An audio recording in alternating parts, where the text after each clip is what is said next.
Haters to Rumble Channel 2 please. All haters to Rumble Channel 2 please. For haters of Rick Walker, Sanctuary is available in the chat on Rumble Channel 2. Your safe space is on Rumble Channel 2. Thank you for your attention to this matter. Greetings Mavericks and new viewers.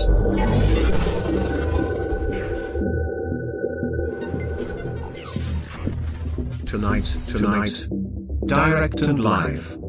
From the Maverick News Network, World Studios.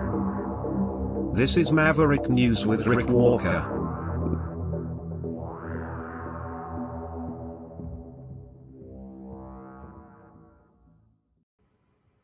Welcome back, everyone, to Maverick News. Tonight is the night many of you have been waiting for. PEACEMAN is with us. He returns. The storm sort of delayed him, but it can't stop him from sharing the truth. Not rain, nor sleet, nor hail, nor an internet glitch. PEACEMAN is back. He is going to share with us more truth and expose deceivers who have been seeking to dupe us and share information that is critical to the survival of our country. In addition to that, we see that there is some sort of a mass incident at a shopping mall in Michigan. Dragon has the details on that. He'll be joining us very soon in the broadcast to dig into that stuff. Plus Donald Trump, if we have time. I don't know if it's worth it. No, it's probably worth it. He's over in Scotland. There are protests really in many major cities there tonight because of his presence there, all to play a round of golf at his golf course, which of course he is taking time to promote. And then there's all the weird stuff he's posting on social media. And I have that plus a whole lot more. And Gatorade. This is stuff you're not going to hear anyplace else.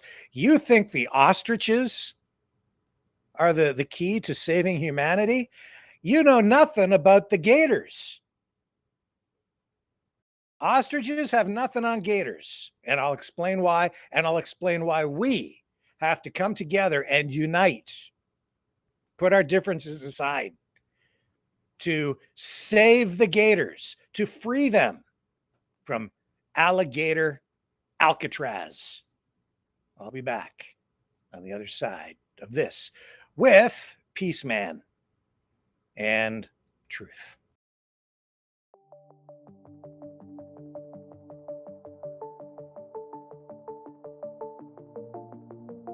Greetings brave Mavericks. Our quest for truth continues. We go beyond fake news. Together we expose propaganda. Together we pull others out of rabbit holes. We are maverick thinkers. We are all unique individuals, defenders of individual rights and freedoms, credible, trusted, grounded in reality. Maverick News, defending free speech,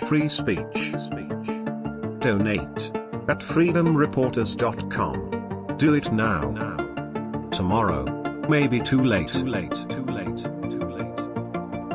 Maverick News. The world is watching.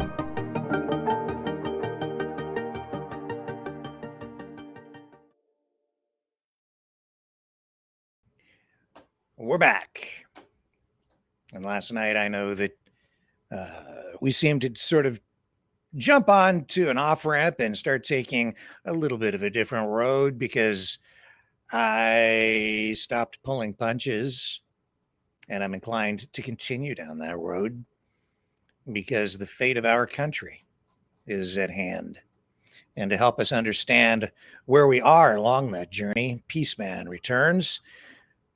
Dana Lee Melfi, most of you know him as PEACEMAN, stood for 25 days at the Freedom Convoy protest a few years ago in Ottawa, the biggest protest of its kind ever in Canadian history. All for many, a protest to protest vaccine mandates, lockdowns, mandatory thingies in the arm.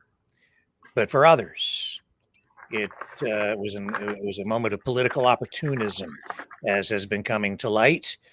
Separatists, in particular, exploiting the convoy for their own purposes, their own devices, and we've seen U.S. influence up here, big MAGA money coming up here to the Great White North, all in an effort to divide us and turn, if not one province, maybe multiple provinces, or maybe the whole darn country into the 51st state. It's a very real threat. That's part of what is at the heart of what we're going to talk about tonight with PEACEMAN, but it really is all about deception, political theater. And PEACEMAN, you have the receipts on much of this. You have the evidence. So tonight, I guess we should begin our journey maybe with an ongoing explanation of where we stopped the other night, because we were cut off because of a storm and your internet connection got broken.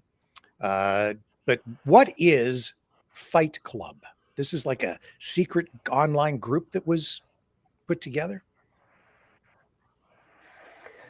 Yeah, well, I was invited to this Signal chat that is hosted by Eva and Keith of Eva JCCF. Wilson of the Justice Center for Constitutional Freedoms. This is a legal activist organization which gets some of its funding from U.S. sources, by the way, which is very interesting.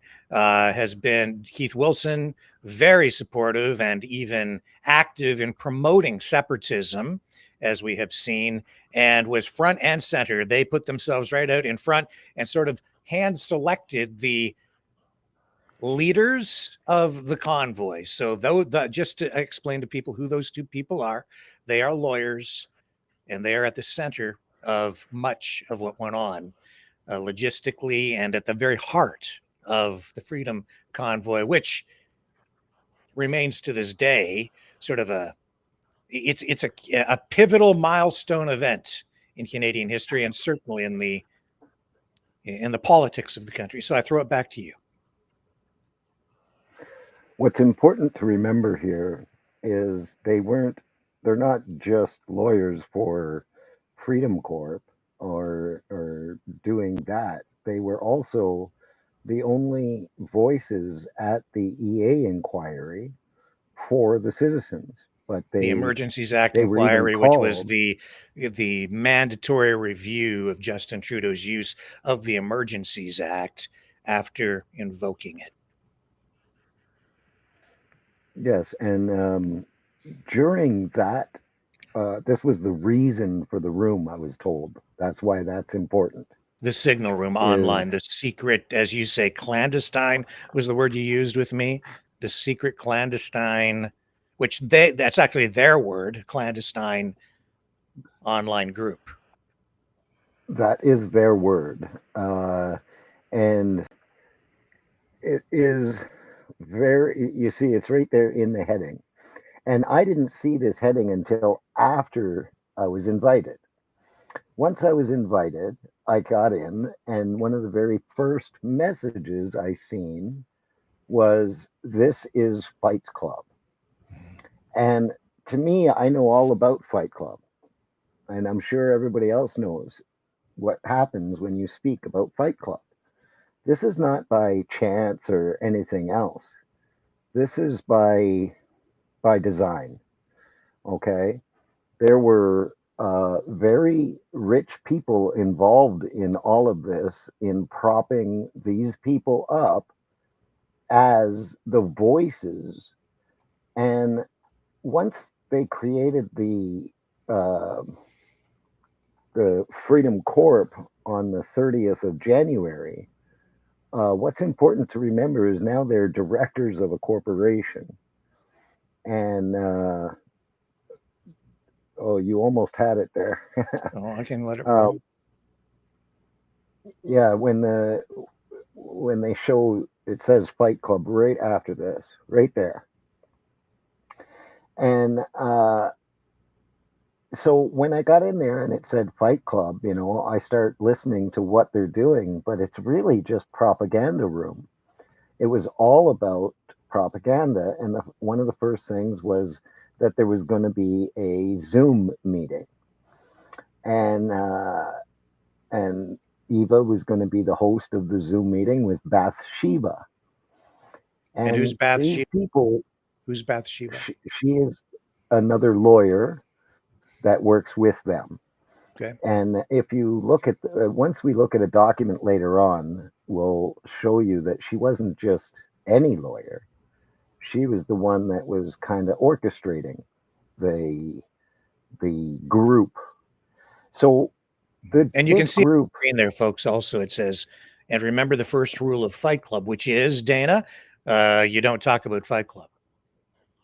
No, because bad things happen to you. And trust me, I know. So I stayed in the room because I have been asked. Can I stop for just a moment too, before we move on? Down here, Derek Smith, who we know and has been very friendly over here, and friendly with me. Seems like a nice guy, but he says here, first rule of Fight Club, is it the same as Project Mayhem? Are you familiar with Project Mayhem? What's that? They actually, I do believe they go on to talk about that a little bit in the room. I am not familiar with the details on that Mayhem one. Okay, no. I mean that's an interesting name, Mayhem. That's like chaos. So, well, actually, that's very important. Interesting name. All of these things, if you notice the beginning, clandestine, narrative destroyers, Fight Club, like these are names that they put out there, and they want you to know that they are in control. Okay. So what this room was supposed to be for, that was described to me, was that it was to help bring attention to the Emergencies Act inquiry. And I was all in on doing that, of course, right? But when you're in the room, like I have paperwork that I wanted to share and talk about, and it would have been very important at the time. But this wasn't their focus. Their focus was on two people. And those two people are or were and continue to be who? Tamara Lynch and Chris Barber. Right. And in the video, you will see that that's even this first meeting that they had, Zoom meeting, that was the focus. Let's prop them up. Let's make them somebody. Let's do this. And but they were really silencing other people at that same time. And they were labeling people like Chad Eros and stuff insane, and making up really saying, oh, he attacked all of us. And they all say, well, yeah, he attacked all of us. Well, once you get a group saying that, that's in the spotlight, there's no way to fight it. There's no way. Okay. The reason they were propping up these two people was why? Because they were trying to create heroes? Yes. Yeah. Yes. And just think about the help that they had, how much advertising it took for Jonas Awards and different shows, and you'll see that they only interview each other.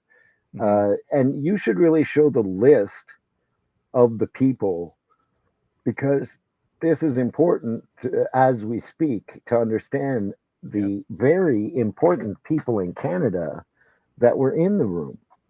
Well, you can see the names here. When you say the list, and we're not talking about the Epstein list, but this is maybe even juicier.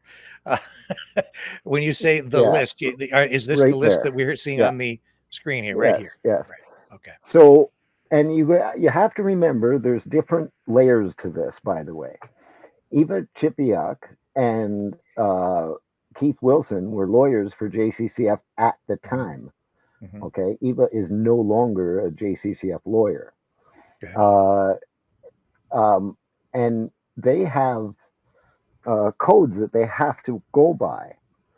And Lynch and Barber had court-ordered conditions not to be communicating or planning anything with uh, previous organizers and specifically named organizers. Right, because they're But out on as you go, bail and they have conditions on their release. The conditions are not to communicate or be in the presence of certain people, and that would include each other. There were some exemptions to that. I know something to do with if they're in the presence of their lawyers in a room, but it has to be under certain circumstances. I know that Tamara got into trouble because she went to a fundraiser at one point where she was rearrested, as I recall, because she was in the presence of someone that she wasn't supposed to be, or so they said, and then they arrest. So that was a breach of conditions. And you're saying that this may have constituted a situation like that as well, which is why we see in the video they're saying, "I see we are in the presence of counsel," but you're saying that that yes, but isn't remember, enough. no, and I've talked to other lawyers about this, by the way, to just make sure that I was correct. I'm not a lawyer, so um, the breach and the unethical parts of this are because um, they the lawyers cannot be present 24 hours in this live chat. And also, Eva and Keith and the other lawyers were supposed to be focused. We, as Canadians, thought that they were focused on the EA, right? Yeah. On the inquiry. Yeah. But you can see in this room, and this room goes on for 2 months, okay? And they're constantly in there every day. And I don't know how Eva got any work done other than propaganda creating. That was her part of the job. And so what we're And seeing here then, and I, first of all, let me just make it clear that just because people are in here or their names appear on the screen, it doesn't mean that they are doing anything illegal. However, this does show that there is a network that was put together, a network of people to create an information campaign that Peaceman is like showing us here, which was coordinated to create not to tell the story, but to tell a story, which is different than necessarily telling the truth, the whole truth, and nothing but the truth. They're telling a version of a story and making sure that everybody kind of remains on script, essentially. Is that, that fair? that's exactly fair. And I see one very important thing in the chat, and that's what did I get from this convoy? Well, I'll tell you, we're going to answer that later on. We're going to answer that, but it's not what I wanted. It is absolutely not what I wanted. So, Nanny of many, I'll get to you. Okay. And so So what we're seeing here this, too is a lot of people who have been presented to the public as independent journalists, um, alternative media, right? Who are supposed to be these impartial. You can trust us. We're going to tell you the truth.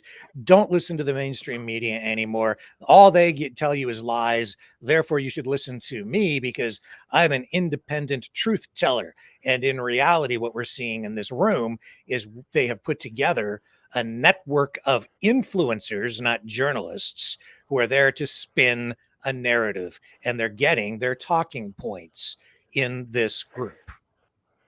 don't forget, there is mainstream media journalists Mm-hmm. in this list. Yes. Okay. We're going to go through the list here. Okay. And remember how influential Freedom Fighters Canada was at the time. Yeah. Now you'll see that it's defunct. But they raised a lot of money to get Bethann Nodwell to go over and speak to Christine Anderson. the This is European all Union very politician who became very prominent, particularly in Canada, popular within the freedom movement and promoted here and brought to Canada a couple of times now, I believe, right?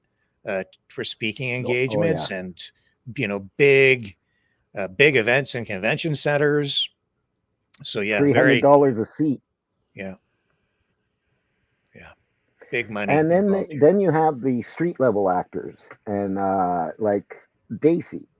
Chris Stacy, All yeah. you see is what I call shock video all the time.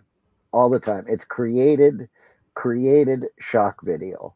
And they're very, very uh, coordinated in helping each other, okay? Because they're constantly talking. This room didn't end after the AAA inquiry. And even Andrew Lawton is now an MP, so we can say anything we want and question him because he now works for us. Okay, he used to just be a reporter and a writer. Well, Now he works although for us, and he has if to you look answer. at his involvement in journalism and his uh, presence or his involvement with True North, which was a media outlet that was basically a conservative, has always been a conservative. Now I think they call it Juno News. That's a conservative funded media outlet. It always has been, and that's a fact. You can go and find the information on that online. So again, not impartial. That is a conservative funded media outlet. It is not completely unbiased. They're giving you a perspective. But now it's gone beyond that. And as you can see from what PEACEMAN is showing us here, and remember, PEACEMAN is in the group. They're bringing him in because you also had an online following. You are also seen as a social media influencer. And so they wanted you to be part of this group. They brought you in, and that's why you're here tonight, because you see what has been really going on. This has not been just organic. We are being told a story, not the story. And it's this is being used as a vehicle to Well, promote particular political motives or agendas. and I'm seeing such comments like, "I'm disappointed you're whistleblowing on peaceful protesters that were in Ottawa." Well, excuse me, I was the peaceful protester. I didn't see any of these people on the street. Okay, they were in hotels speaking to police and to government officials and everyone else. They weren't very peaceful when I went into the room and I heard them, for an example, when the Emergencies Act inquiry came on, there were several people that were testifying, like James Bowder. And during the testimony, you could see Chris Barber saying, "Poke my eyes out with a fork," and different things like this. And then they start doing their group attacks on people and pushing them out. Well, indeed, And because it's not just them. yeah, yeah. We've seen that It's not just them. They if have you criticize, millionaire backers. yeah, or if you're seen as any kind of an opposition, yeah, they do have, and they're here on a fairly regular basis. Are Trying to you kidding me? to shut things down. Look at this comment. Why 5 years later are you bringing this up? Well, I'm sorry, but in 2022, right as this happened, I started speaking openly. My website is transparent on all of it. I share everything. I've tried to create civil discussion, but you can't speak against the heroes or these these corporations, lawyer firms that stepped in. Yeah, because it's the sacred convoy. They need the convoy because it's been all about optics all the way along. And again, not and what because what they've done is they've exploited the convoy. They hijacked the convoy. I was all about the convoy. I really I love to see Canadians being unafraid, unmasked, and coming out of their homes. And that's why I went. Yeah.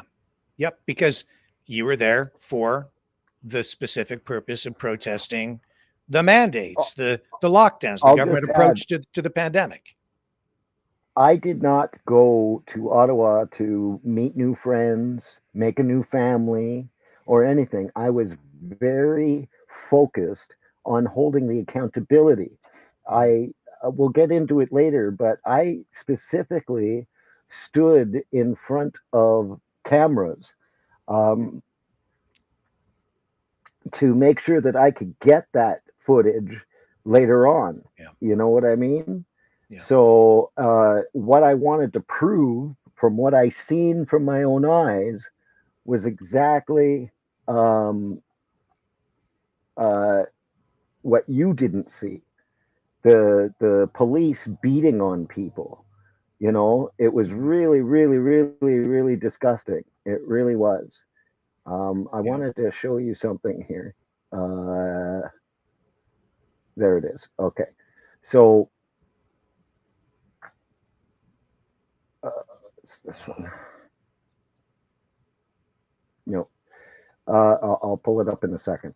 So the it was really disgusting to see how it was changing from what it was supposed to be, you Mhm. know, and it's hard to describe because of the intricacies that have happened throughout this whole thing. It's just Sure. it's been And crazy, you know. and the reason it was changing, as you've kind of indicated to me, is because there were people there with political motives. And in particular, the driving force behind much of this was the separatist movement and or groups that really do want to destabilize the government. That's what's been going on. Absolutely. So the police didn't just do everything on their own. They had help from inside.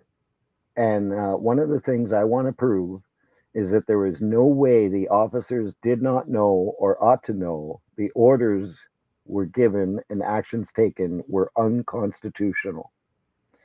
And you know, one thing I seen from from uh, Freedom Corporation was a promise to hold accountability. It's still written on their Facebook page. Well, they have not done any LCEA complaints, OPS, none. They didn't. Their lawyers didn't request the video from the publicly owned cameras for the court cases. That right there showed me that there was something very wrong.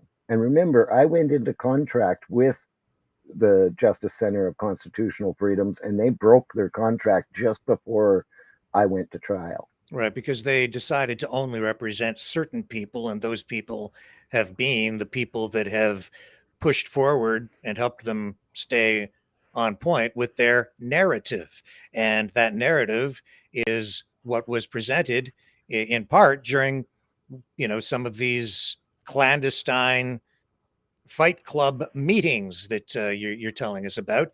And in particular, here's this PowerPoint presentation that was given by which lawyers that were involved with this, Peaceman? Okay, so as soon as you went into the group, there in Signal you can share files, videos, all this stuff. Mhm. These files that we're looking at were shared by Eva Chipiuk. Okay. And there's even a document control on both of the files that show this. Okay. And it's Mhm. dated. And the date is within the parameters of her own um, clients' Mhm. conditions. So there's two main files. This is uh,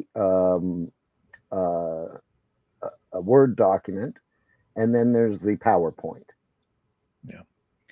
And And the word so stakeholder engagement mhm. is very, very interesting because what does the World Economic Forum love to use? The words stakeholder engagement. Yeah, I mean, that in itself isn't really proof of anything. But No, what we're seeing here is, again, this is the exercise that they went through to create their narrative. And as we scroll through and we look at the various slides, we look at the purpose of this. It says to provide a baseline of consistent narrative for horizontal human sourced information, HINFO, stakeholder engagement. And this was all laid out just before the Public Order Emergency Commission inquiry reviewing the use of the Emergencies Act, which we carried live front to back, top to bottom, bumper to bumper coverage on that over many, many, many days, so that we could bring people what we thought was the truth. Both sides do engage in going over material with witnesses prior to any kind of a legal case. But the question here is, this is so extensive, and what we're seeing in this presentation is such that you have to sit there and say, have they crossed a line? Because what the lawyers are not allowed to do is tell people to lie. If they do that, that crosses a line. It's okay for them to coach a witness prior to testifying under oath to help them stay focused with their information so that they can tell the truth and tell their story in an effective way so that they can help the court understand what the truth is. But it's something else again to, I guess, create a story. So now you're maybe not even a legal thing, but it's an ethical thing. And as you can see here, they are. This goes beyond just telling people, helping a witness stay on subject and stay focused. This is a strategy for narrative spinning. This was, I guess, was this a group session that was held to help multiple people all at once in a Zoom meeting collaboratively work together to understand and engage in this strategy? Are you there, Peaceman? Exactly. It is a strategy. And if the public could grasp the amount of documents that they were sharing and how to control people, like the next page, this is what they think of you. Click that one. Mm-hmm. Rights and Freedoms Movement. And they call you ordinary Canadians. They are external.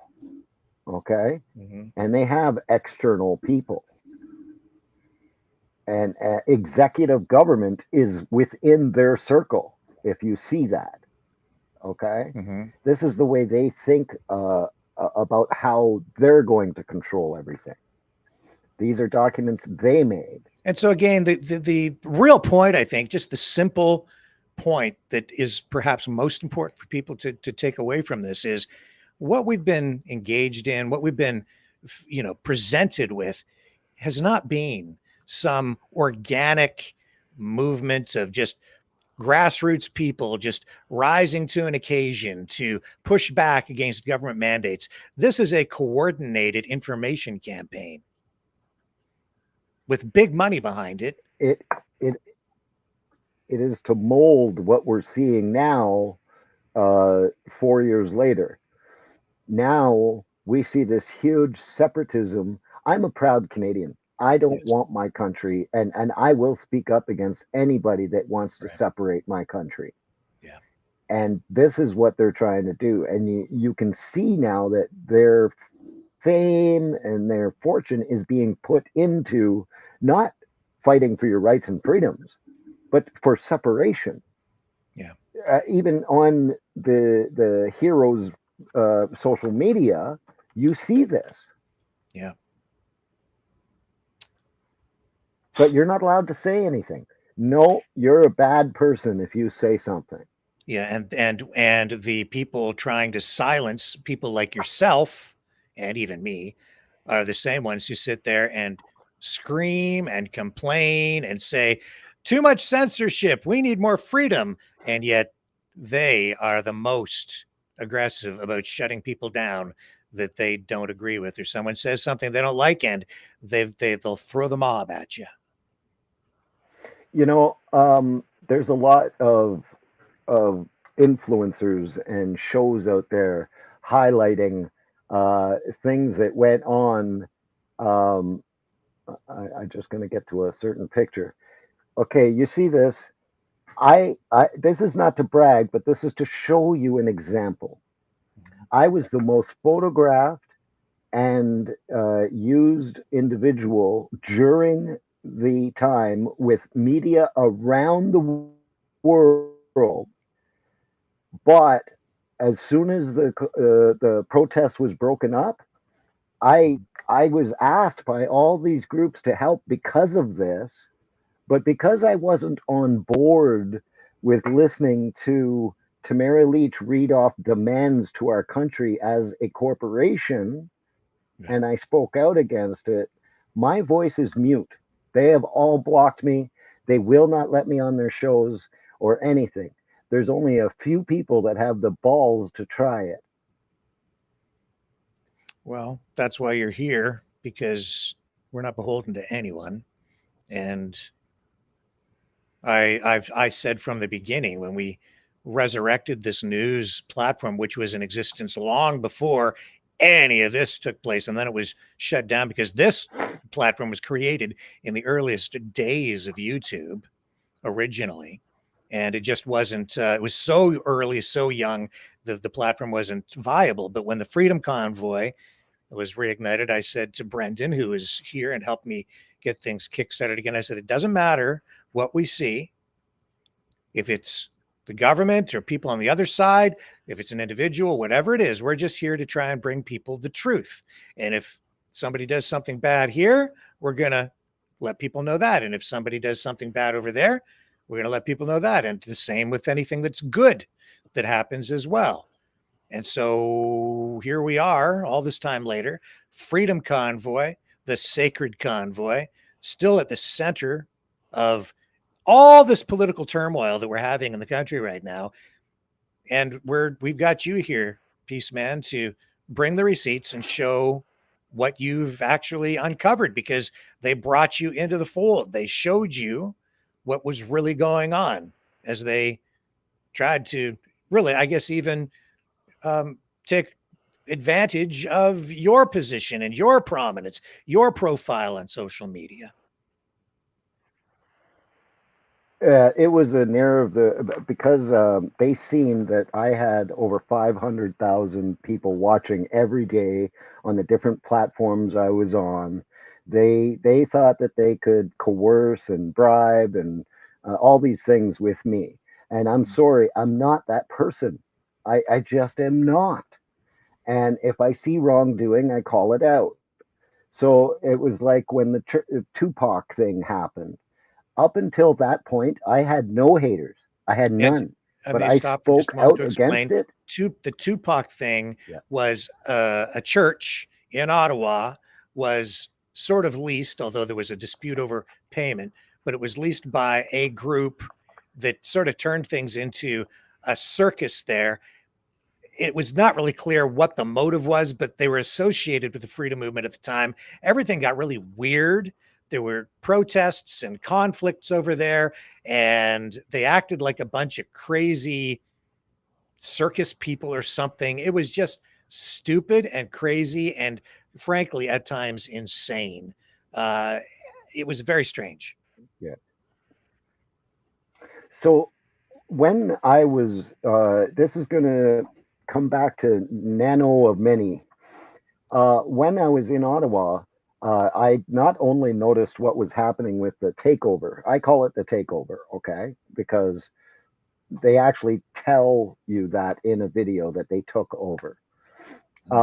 But I wanted to try to hold accountability to the police. Mm-hmm. And you see this picture here is what was used in the EA of a camera that's downtown on Wellington Street. Mhm. I did all the paperwork. Like you said, I have the receipts. There's the paperwork. Yeah. Okay. And that's the letters to RCMP, to the city of Ottawa, Yeah. and asking for this footage.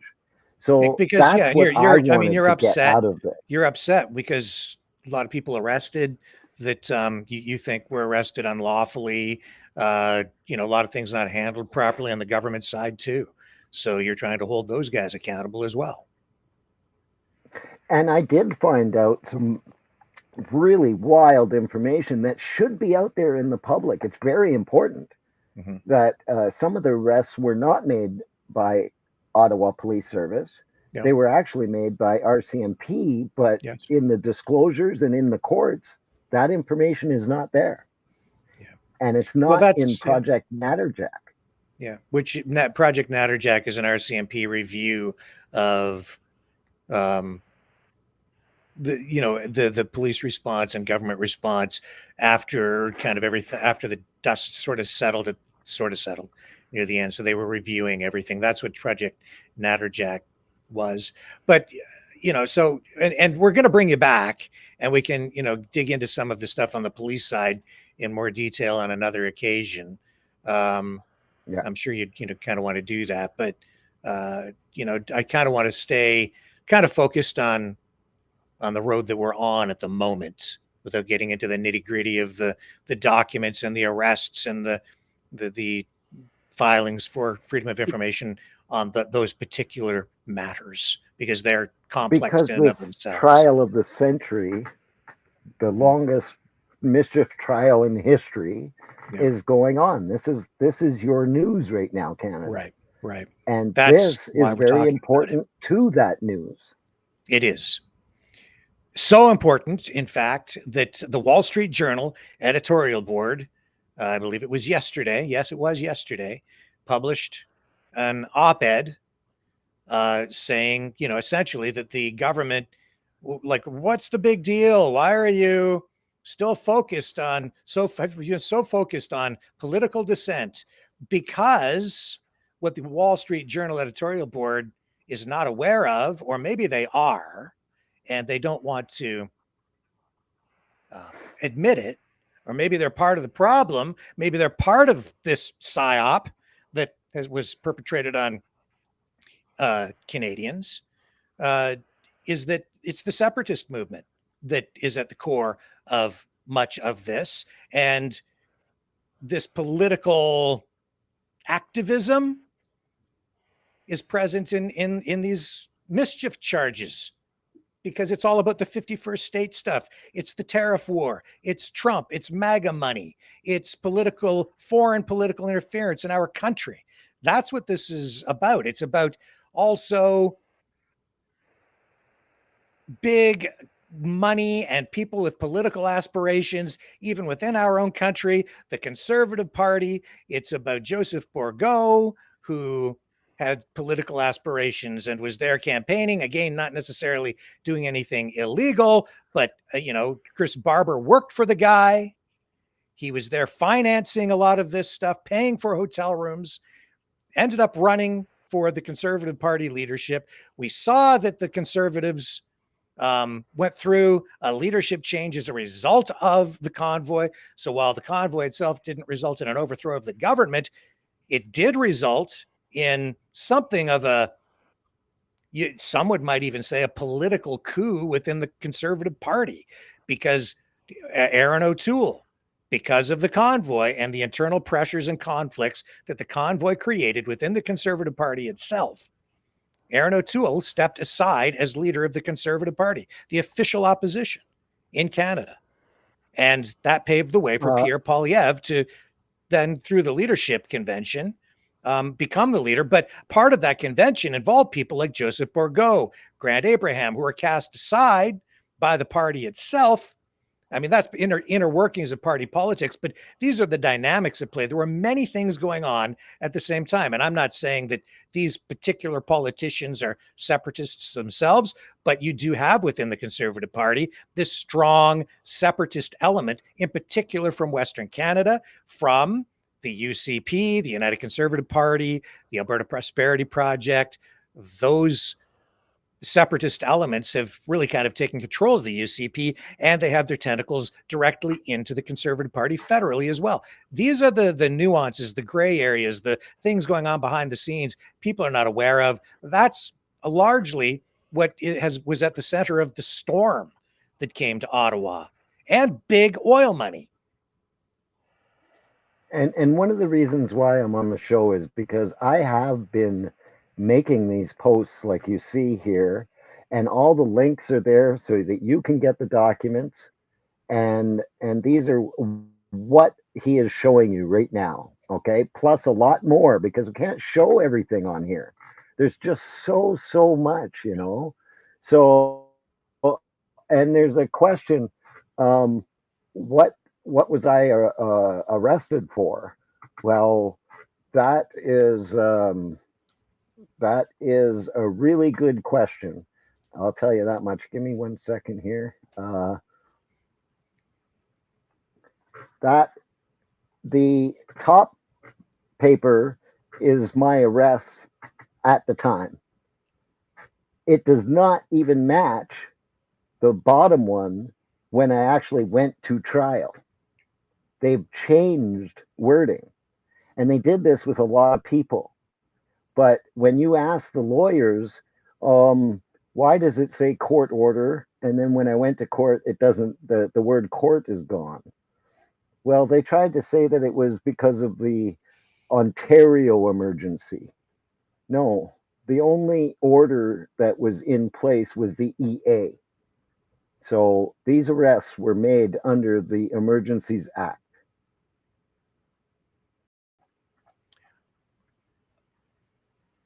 Yeah, I don't want to get into the nitty gritty of the charges, because that we could spend hours on each of these things.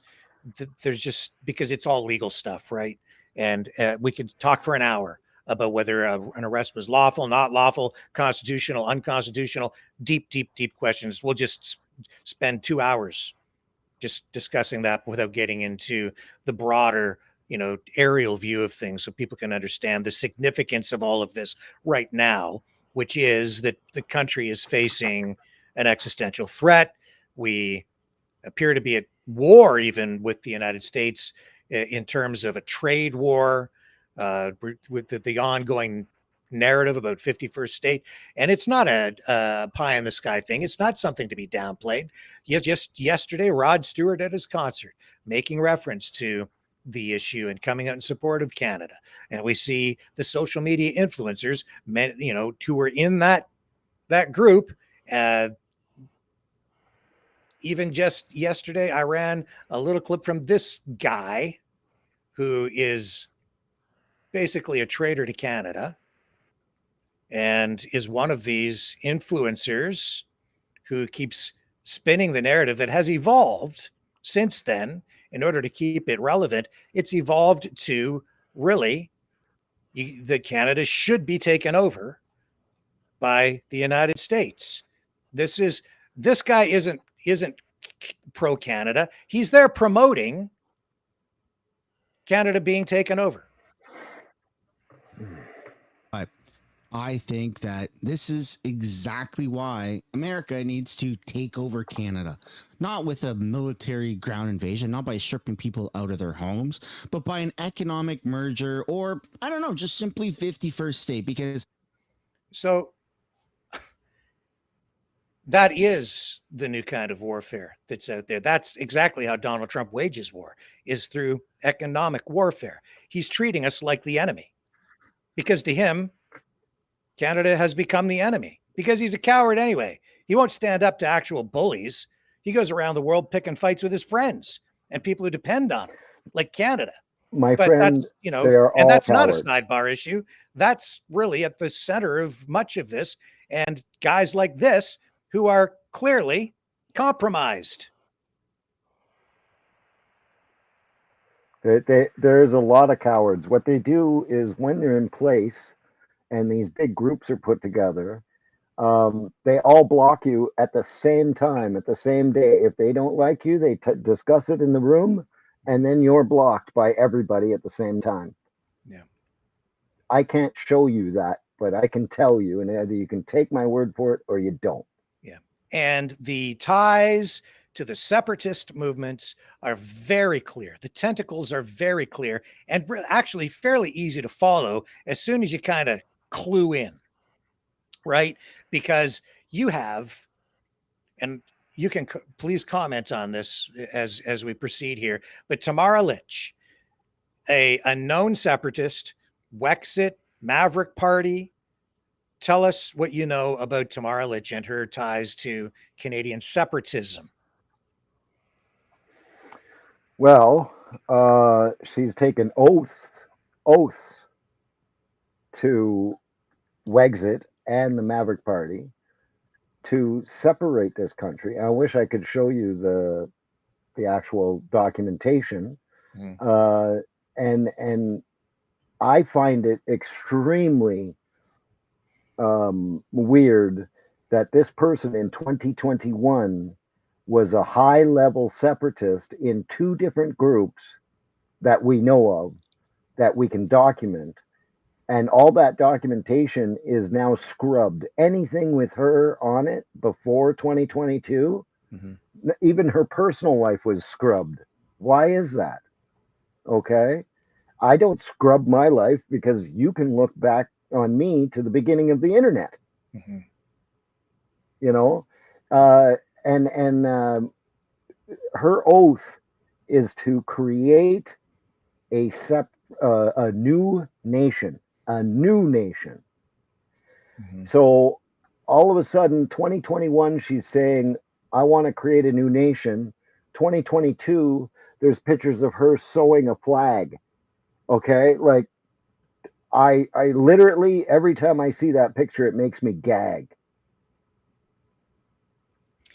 So she definitely, I mean, there's just so much documentation. Like, it's just a known fact that she had ties going back to separatism long before this particular convoy emerged. We saw that really there was a 2019 convoy that rolled into Ottawa prior to that was all about oil. It was all about the oil industry. The United We Roll convoy, which turned out to be something of a prelude or a trial run for the convoy that we got during the pandemic. The Freedom Convoy is what it ended up being. But then at the very heart of that, we saw big oil, separatism, JCCF, legal activist organization that also represents many companies in the oil industry. You're seeing Chris Barber, who gets thrust out into the front of this, had been and directly tied to Joseph Bourgault, the businessman who bankrolled much of this, not all of it, but much of it, paying for hotel rooms, covering a lot of the costs. He had aspirations and his design, his eyes set on becoming the leader of the Conservative Party at the time. So there he was, as you said to me the other day, as we were further discussing this in preparation for tonight's presentation, you said that basically Bourgault was there campaigning for the leadership of the Conservative Party while all this turmoil, all this chaos had been created on the streets of Ottawa. And currying favor essentially with the freedom groups and the freedom movement, soliciting their support and really buying favor by saying, hey, stay in this hotel over here, and I'm promoting this over there. And I can get into a little bit of his background as well. He's been on this program. We interviewed him at the time while he was pursuing the leadership of the party, and then of course the Conservatives ousted him, disqualified him. But I'll let you comment. Yeah, I met him, I shook his hand because I thought he was good at the time. But the very next day, I took a video of him saying that he moved in, and because of his excellent organizational skills, and he talks for 2 minutes about how he's so good at organizing, that he took over and he picked the people to put in front. He picked the lawyers. He picked all of this. So they were following the money. Though that guy was the one that was going to be paying, so he got to pick. Okay, and then they started Canadians for Truth, which, Yeah. if Canadians for Truth was truthful, they would have had me on their show like they said they were going to. Mhm. I can show you pictures of me at their private events. Okay, Yeah. but they didn't. And we'll get back to Tamara on the screen. If you make a mission statement and you put it out there, do you live by it forever? You know what I mean? Mhm. Like, this is to create an independent nation. You cannot dispute it. This is go look on the Wayback Machine, on the Maverick Party or Wexit, and you will find this information. This isn't stuff that I made up. This is your hero, that really, it just really makes me sick to see this picture of her sewing a flag, because they did so much. It's not just one thing, Rick, or anybody out there. There's many coordinated efforts that happen. And quickly, for an example, I wore cameras on my head. Well, Eva was the first to contact me and ask lawyer. me for that footage. Yeah. And I said no. She said, but it's to help Tamara. I said, what about everybody else? She hung up the phone. Mhm. You Yeah, know, because like, come on. So yes, and I mean, even with Mr. Bourgault, who I thought was, nice fella, and ultimately what his where his politics might take him, I don't know, but I know where he's been, and he was associated with the Saskatchewan Party, which had some separatist leanings in it. And then there was the Saskatchewan United Party, which also had, in a more pronounced way, more separatist elements within the party, and certainly disruptive in that way. And then just the chaos in the streets at the Freedom Convoy as well. So there's a guy who's like seeking political power. Whether that would ultimately lead to separatism, that's another question. But certainly there's that power that is being sought, the political motive behind that. But it's the separatism that really was the most destabilizing element in all of this. And it was, as Rudy Bruce pointed out in the presentation that he brought here, talking about Peter Turner, the union labor negotiator who offered his services to the organizers of the Freedom Convoy, saying, I will help you negotiate with the government, saying that it became very apparent to him that they really didn't go there looking for a solution. They went there to cause trouble, because what they really wanted in the end was a photo op. And they kind of thrust the people who went there unwittingly, the ordinary Canadians, out in front, and used them essentially as political cannon fodder for a photo op, and put them in harm's way while they were beaten in the streets by police, knowing full well that that was going to happen, and still encouraged them to stay until the very end, where all of that happened and the cameras came out and they got what they wanted. And we're going to get into that in a little bit more detail, but you have something up on the screen you'd like to talk about. Yeah, and it goes along with what you were saying, actually, because lots of things happened before Canadians even reached Ottawa. We had the hate speech by our Prime Minister. We had, on the 26th of January, I went to Ottawa, and at 11:30 at night, there was a giant F. Trudeau truck parked right in front of the Parliament buildings. Yeah. No police surrounding it, nobody checking the back of a 53-foot trailer, nothing. Then 2 days later, there's a helicopter over protected airspace with the exact same decals and expensive decal jobs on both of these items. Now, when I started speaking about this man's truck, I never spoke about the man. It was about the perception before anybody got there, what they were doing to change the perception of all other Canadians and people around the world. They used that truck in the House of Commons to say this is hateful rhetoric and everything else. Now, it's no secret, I do not like any of the vulgar material. I've never held one. I've never waved anything but a Canadian flag, no signs, no nothing, because that's what we're fighting for. You see this picture on the screen is because I didn't see any of these directors on the street. You know who I seen? All these people every day for 25 days. I hugged Ben, the the what do you call that? That held the flag up above everybody. The boom Oh, the guy truck, with the crane. boom Yeah, truck yeah, the Ben. crane. Yeah. I never even knew this big burly guy, but every morning I hugged him, and every night hugged him on the way out.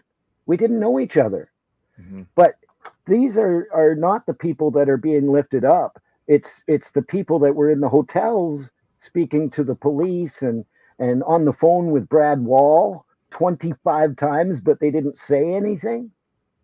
That was Chris Barber. It came out in the EA and in his trial. Why is he on the phone with Brad Wall 25 times? There's a video where he's asked when he was in downtown, Mr. Barber, if you were able to speak to one government representative, who would you pick? And he says Brad Wall. But the phone calls meant nothing, right? I'm sorry, but I do not fall for it at all. Now, there's something else that I guess we should probably get to as the time ticks away here. Speaking of the photo op, the PR game, the efforts made to spin up a narrative here. This brings me to something that you made me aware of for the first time overnight, and that's because I happened to mention in passing the woman with the walker that the elderly woman. Can we talk about that, or do you need to talk about something else first? Absolutely, we can talk about that. Let's bring that up. Okay. Yes. So this is the woman in the picture there. That is, her name is what? Candace Cyril. Okay. Candace Cyril, sorry. And Candace Cyril, I'll tell you, I seen her in Ottawa the day before the trampling of the horses for the first time. Never seen her before that. But she was trying to make a spectacle down where I was standing, right in front of me. And I seen this and I recorded it all, actually, but nobody's ever seen any of these recordings because I didn't want to profit or anything. I want to keep this as evidence. So the next day, just as I'm leaving it was around 6 o'clock in the evening, somebody runs up to me and says, Dana, PEACEMAN, this lady just got trampled by a horse. And you have the rest of the pictures. I only put this one up, but you could, as I speak, you can show the other things, okay? Okay. So I said, well, in fact, what? You know what? Let's just pause there for a moment, because what I'm going to do is I'm going to show the video of the trampling so people can refresh their, so that we're thorough here, right? So this is ultimately what was shared. This is a version of it anyway that was shared with the public. This is what hit the airwaves, hit the internet. There it is there. Okay. Let's roll this. That's her there.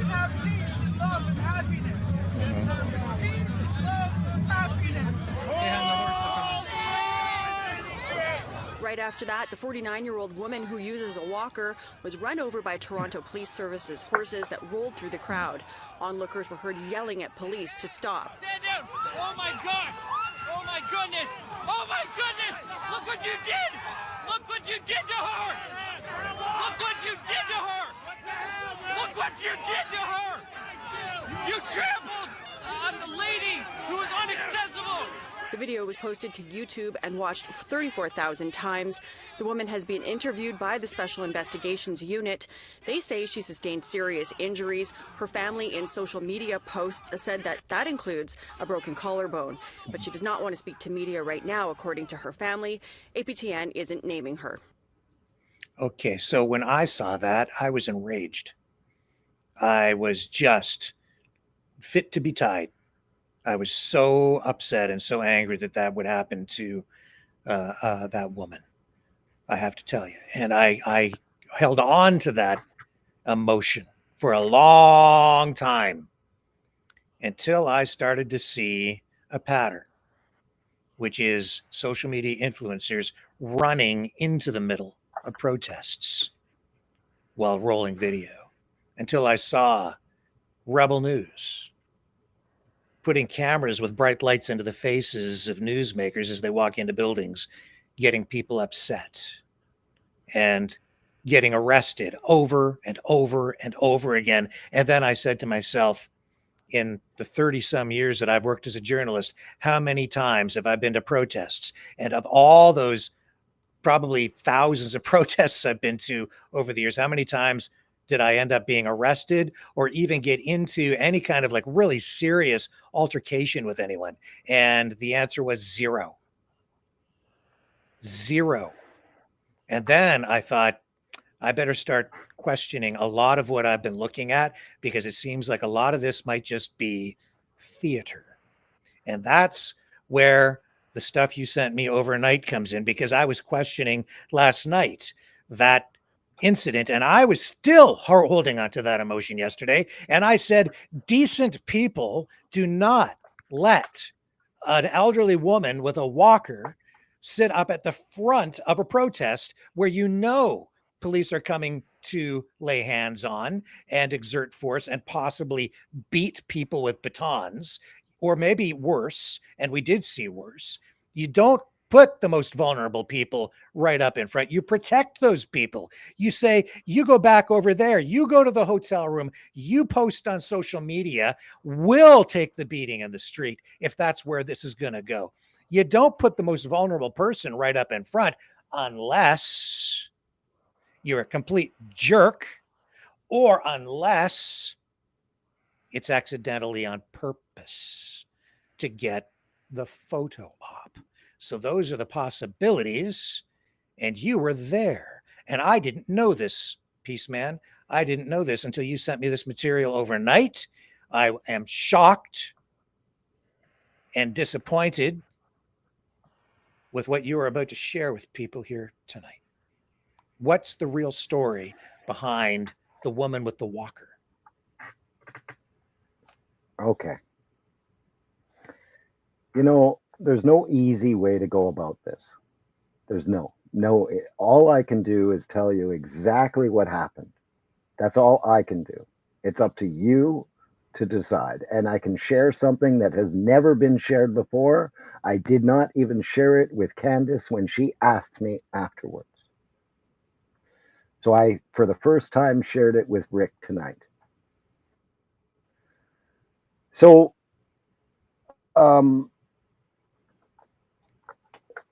when I was finishing my evening that evening, I was heading back to a hotel, and somebody comes and tells me that somebody was trampled by a horse.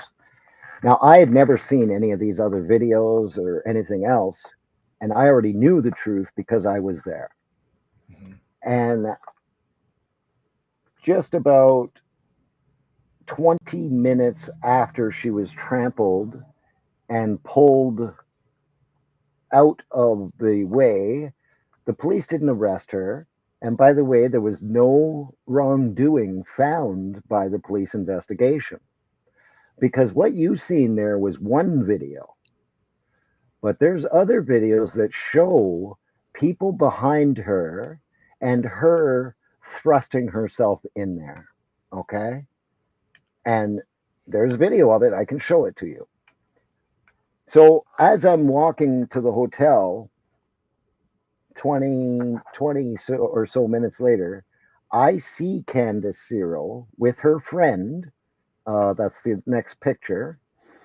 And they are on the side of the road speaking to a trucker just off of one of the streets there. Is this the picture you're looking for? Or hang on. Yeah, that's the one. Okay. So they're on the side of the road and they see me walking by. And they're fine. They're talking. She's walking around. She doesn't have a walker with her, nothing. And I go and I buy a pizza and I come out 20 minutes again. And now they're following me and I catch it in my eye. They're following me a half a block back. And I get to the hotel. As I enter into the hotel, there's about 30 or 40 of these freedom reporters in the lobby of the hotel. And as I walk in, one of them comes up to me really loud in front of everybody and says, "Did you hear this lady got killed by a horse?" And I yelled back at him. I don't usually lose my cool, but I yelled at him in the lobby and I said, "She did not get killed. Why are you guys false reporting? You guys are liars." I said, "I just seen her." And I went, and in the lobby, there's some computer desks. And I didn't have a computer, so I went to sit down to go and look what was going on. 2 minutes after I sat down, Candace Cyril and her friend walk in the front door of the lobby. And they make a beeline straight for me, right in front of me. And her friend approaches me and says, "Dana, Peaceman, we need your help. This is the lady that got trampled. We need to get some information out." And my spidey senses were tingling right away because of the mannerisms. First of all, I have broken both my legs, my arms, 3/4 of my ribs, and I know what trauma is all about. Hold on just a second. This is just a short time after the incident took place where the woman was supposedly trampled. And then you're telling me that she walked in the front door of the hotel? Yes, with her friend. Actually, the hotel is 4 blocks away. She walked 4 blocks to the hotel? And not only that, she was standing and talking in the street with anybody that would listen to her until she seen me.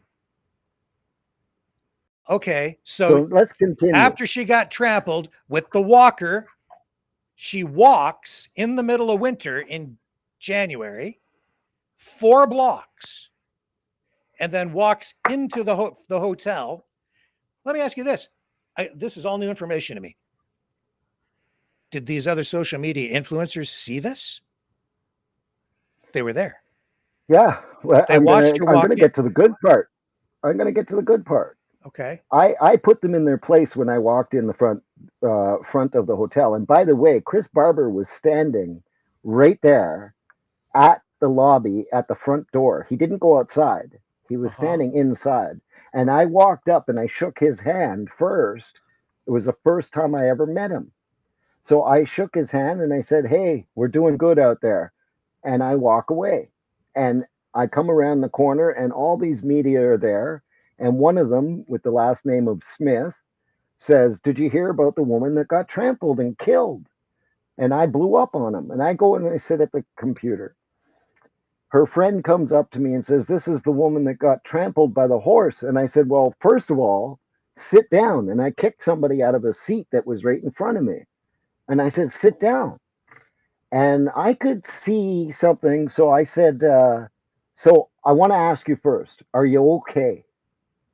Are you hurting right now?" "Oh, yeah, I'm hurting." "Okay, stand up." And she's like, "What?" They wanted all that media around while I was talking to her. Okay. Yeah. So I recognized this, and what I did was I said, stand up. And she stood up, and I said, come with me. And we walked straight into the elevators, and I brought her up to my room. And I Right. walk into my room, and I had a security guard in my room because of whatever. And I walk her into the room with her friend, and I explained to the security guard, I said, listen, I'm going to leave you with these two ladies. Make sure nobody comes in this door unless it's me. Lock it behind me. Okay.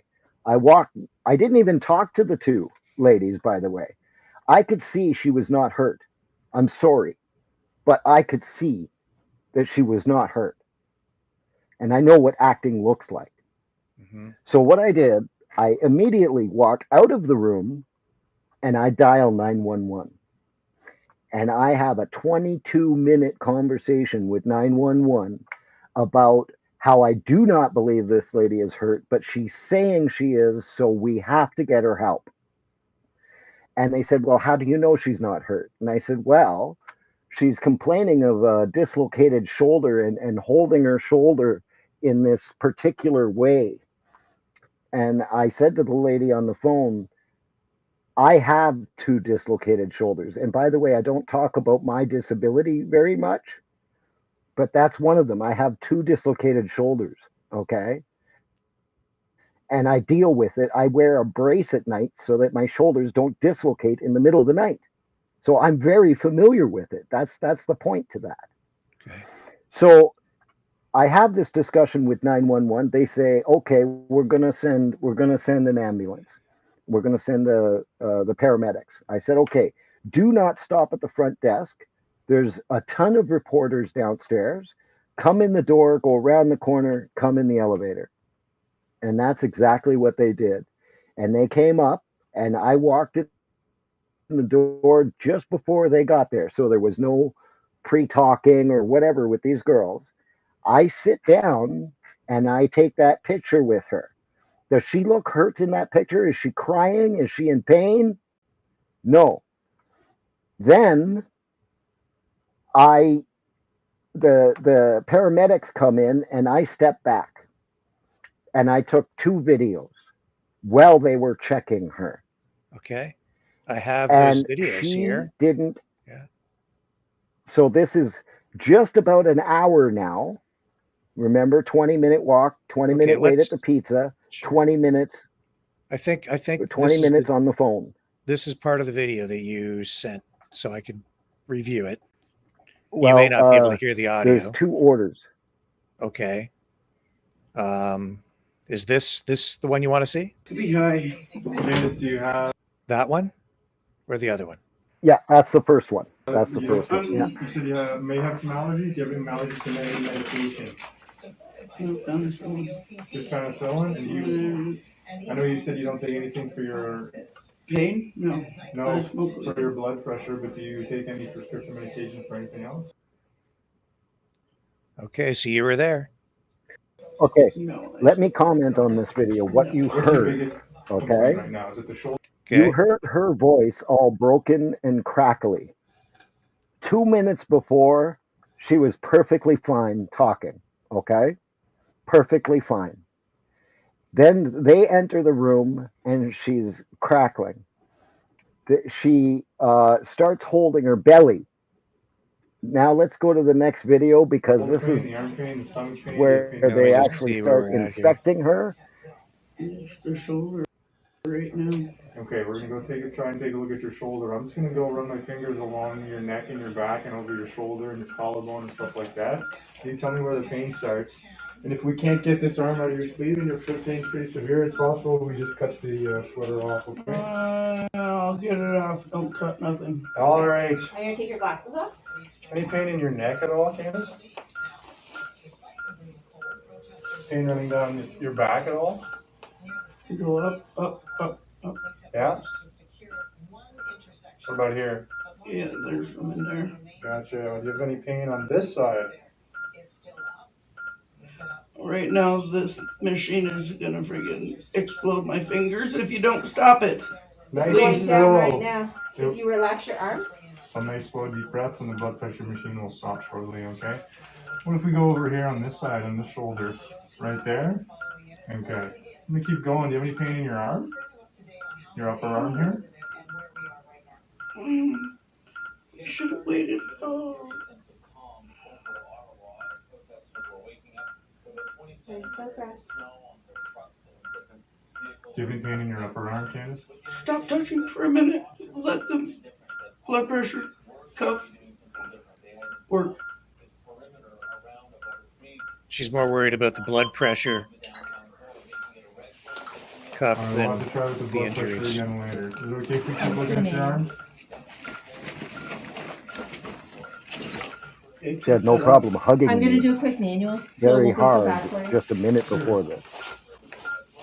Right now it's probably sky high. That's why it's Potentially. probably going so high. Okay, if we keep looking at your arm?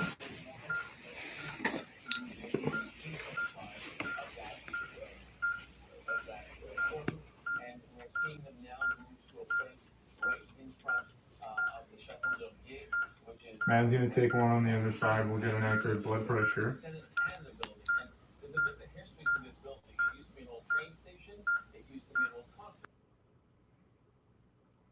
Wow. So you were there. I'll tell you something else. Yeah. There was another camera going in the room, but somebody stole that camera the next day. So now we get to the second video. So I'm going to tell you, What a fucking this is where I had to cut it off at a certain time because I don't want to infringe on her, you know, showing any too much about her body or whatever. Yeah. But there's not one bruise, and they did not want to take her to the hospital. They said, no, we're not, that we don't see anything wrong.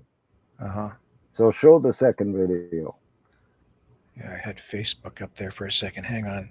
Let me get, I got to find your video. Hang on. I don't want Facebook. I want this file. Okay. Video.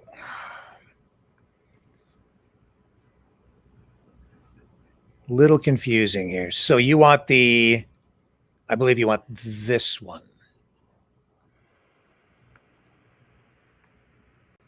Yeah, there was only 2 videos from my phone. This one? Sorry, we're just comparing Yes, sides that here, one, okay? yes. This side feels good? Okay. Earlier you showed me the bottom of your stomach kind of over here. Is it okay if we lift your shirt up and look for some bruising and stuff? And I think that's as far as it went there, Peaceman. Are you still there? Did we lose your feed? No. No. Oh, no. That's all you got on that one? I believe that's all that I have, yeah. I might have. Okay, well, you can see that I was there for them disrobing her, okay? And them telling her, we can't find anything wrong. We can't take you to the hospital. We have other issues to deal with. And by the way, in the So you have that on video, them telling her that? I don't know if the words are on there. I can't say. But we also had in the EA where they said that ambulances couldn't make it to these places. That ambulance had no problem. Okay. And then there's, after she screamed and yelled and said, no, you have to take me, you have to take me. They didn't put anything on her shoulder. They didn't, you know, in the pictures that you see of her, her shoulder's all wrapped, and they said it's a broken collarbone. What doctor told you that? Because no doctor would tell you her medical situation. They knew this. They knew that it wouldn't be disclosed. It was only what comes from her mouth. Yeah. So then when they left with her, I didn't just stop there. I went down the elevator adjacent to theirs, and I went and took pictures of the ambulance with the ambulance number so that I could get the logs and request them and stuff if I needed to. Okay. Mm-hmm. And this is the way, when you're in these situations, you have to think like an investigator, because I'm not going to be used as a media outlet for people that are faking things. I don't like that at all. You're not going to use me, and you're not going to trick me. Okay. Mm-hmm. And then the next day, I get a call from Candace. Can I have those videos? Can I have the pictures? And I said, no. And she said, well, I need them for court and everything else. And I said, I'm sorry. She immediately blocked me and had a whole bunch of other people block me because she knew from me looking at her, my mannerisms, that I wasn't falling for it. Okay. Yeah. So this big thing about this woman being trampled, I'm sorry, people. I didn't make it up. She was not hurt. Wow. I have, think, a longer version of your video that maybe the portion you wanted to show us is in there. Let me just pull these down so that I get the right clip up, because I don't want to go to social media. I want to go to that. And right do you there. know that for a year later, I was doing speeches and different things all over the place. And she was showing up at these places. But as soon as she seen me, it's that coward syndrome again. She just took off. I think You know? this might be the section here. Yeah, where they start to remove the sweater. Yeah. Let's see if we can run some of that. It's paused here, I think, at the moment, but it's running. Mm-hmm. So they take off her sweater. You'll see that she gives a whole bunch of moans and groans and things like this. But I'll tell you, I was with her just minutes prior to the before this, and there was nothing wrong. Yeah, I know that there was I had trouble with your video because of the way it was shared over here. Now, this woman went out and started getting donations right away from everybody. She's making speeches all over the place, right? Yeah. Where in any of her speeches does she say, I want to thank PEACEMAN for getting me an ambulance? And it's not because I'm not mentioning that because I want accolades. I'm mentioning it because why wouldn't she be telling the truthful story? Well, you know what I mean? Photo op. Exactly. Photo op. Exactly. And the day before the trampling, she was trying to do a photo op. You seen her face painted and all of that stuff, right? Before in the earlier video. So this is the ambulance as it came. As they were going to leave, yeah, they were putting her in the back. Okay. So there's your ambulance number. Yeah, just and to prove why that did you're the there. police in their investigation? I can tell you too, folks, that when Dana sent me these videos, I dug into it to make sure that these are authentic, and I was able to verify when those videos were shot and that the files that he sent me were the original unedited files, raw files, not something that had been put through any kind of an editing program. I know because I'm a professional video producer. This is my and I preserved them specifically for that reason. I never shared them with anybody else. I was able to verify the time through metadata when that video was shot, the date and the time. So it's verified, like it's authentic video for sure. And you were there. So this is a firsthand eyewitness account. This is not hearsay. If this was a court of law and Dana was, or PEACEMAN was under oath, this would be admissible evidence in a court of law. I'll testify. I will testify on many things. This Many is a things. first-hand account. So that's the level of credibility that I can bring to this evidence tonight. And this disappoints me again, because it's another piece in the puzzle showing that we're being shown a story, that we're being presented a tale, that this Rick, I is haven't shared information everything. warfare. Yeah. I'm going to disappoint you more. I really am. But I can't. There's some things that are going through process right now. And it's going to be very disappointing. Yeah. And it has been a disappointing week, and I continue to be disappointed in so many people across the country. A lot of people that I thought were standing up for their country were actually there trying to tear the country down, continue to do so. We've seen even just in the past week, and this actually goes back to last April, this article coming out, which clearly is related to a lot of even what we're talking about here tonight. If I can get it up on the screen right there. Trump officials discussed a $500 million Alberta independence loan.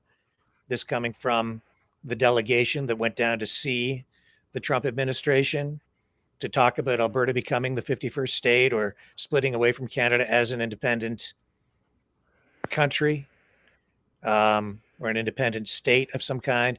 And then we have this audio that I was able to get a hold of this Dennis Modry from the Alberta Prosperity Project. All of this stuff tying together.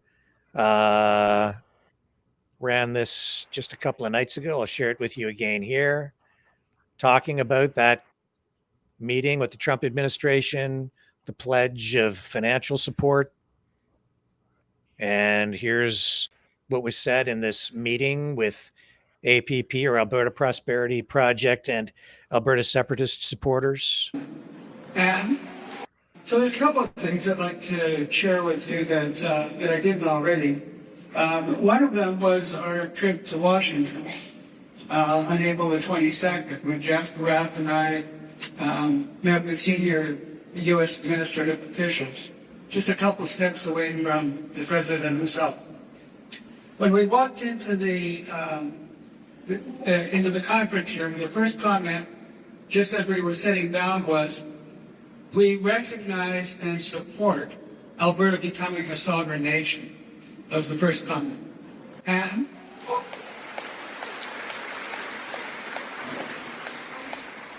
that right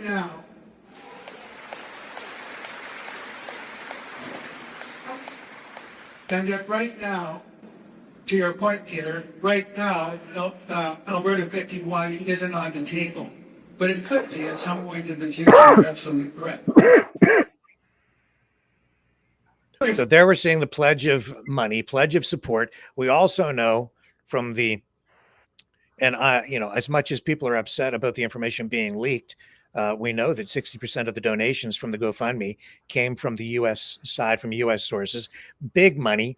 When has a protest in Canada ever generated the tens of millions of dollars that the Freedom Convoy did? I can't think of anything even remotely close that was a protest of that kind. You have to go to a fundraiser, something like the Terry Fox run across the country, to even reach those kinds of numbers. And certainly none of them ever pulled in money from the U.S. side like that did. And that in itself is suspect, or not so much suspect, but additional evidence that what we're dealing with here at the core of all this is a group of separatists who hijacked a convoy to break up the country, using unsuspecting innocent Canadians as political cannon fodder and thrusting them right out in front of harm's way in order to achieve their political objectives. Things that were sort of interesting that we talked about was a $500 million transition loan that we would only draw down as. Hang on, we lost it. Let me back that up. So I'll back it up. One isn't on the table, but it could be at some point in the future. You're absolutely correct.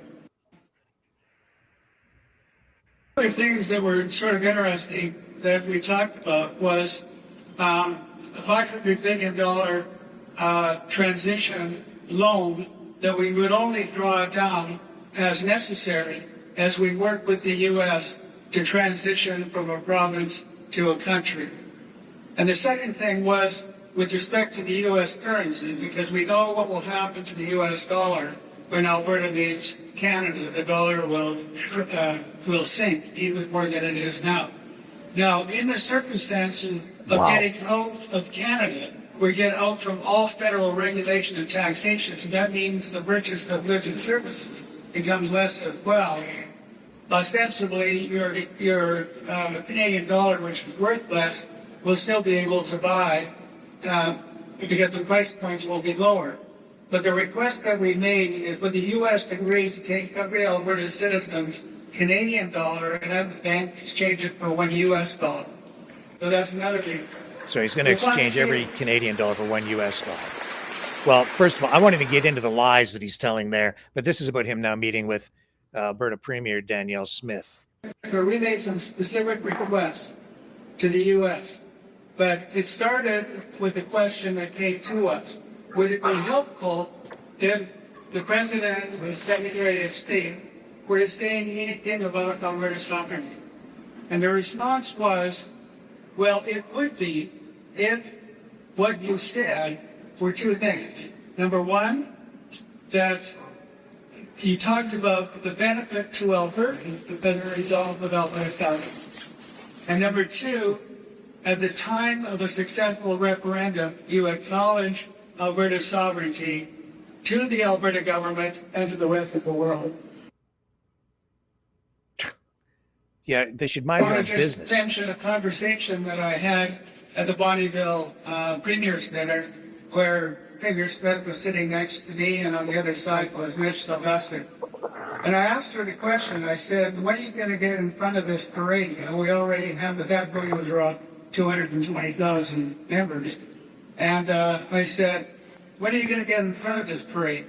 And she said, "Well, give me 6 months." Okay, well, we're going to give her 6 months to see what happens. But I left her with this thought, and I want you all to think about this. You can win with us. You can't win without us.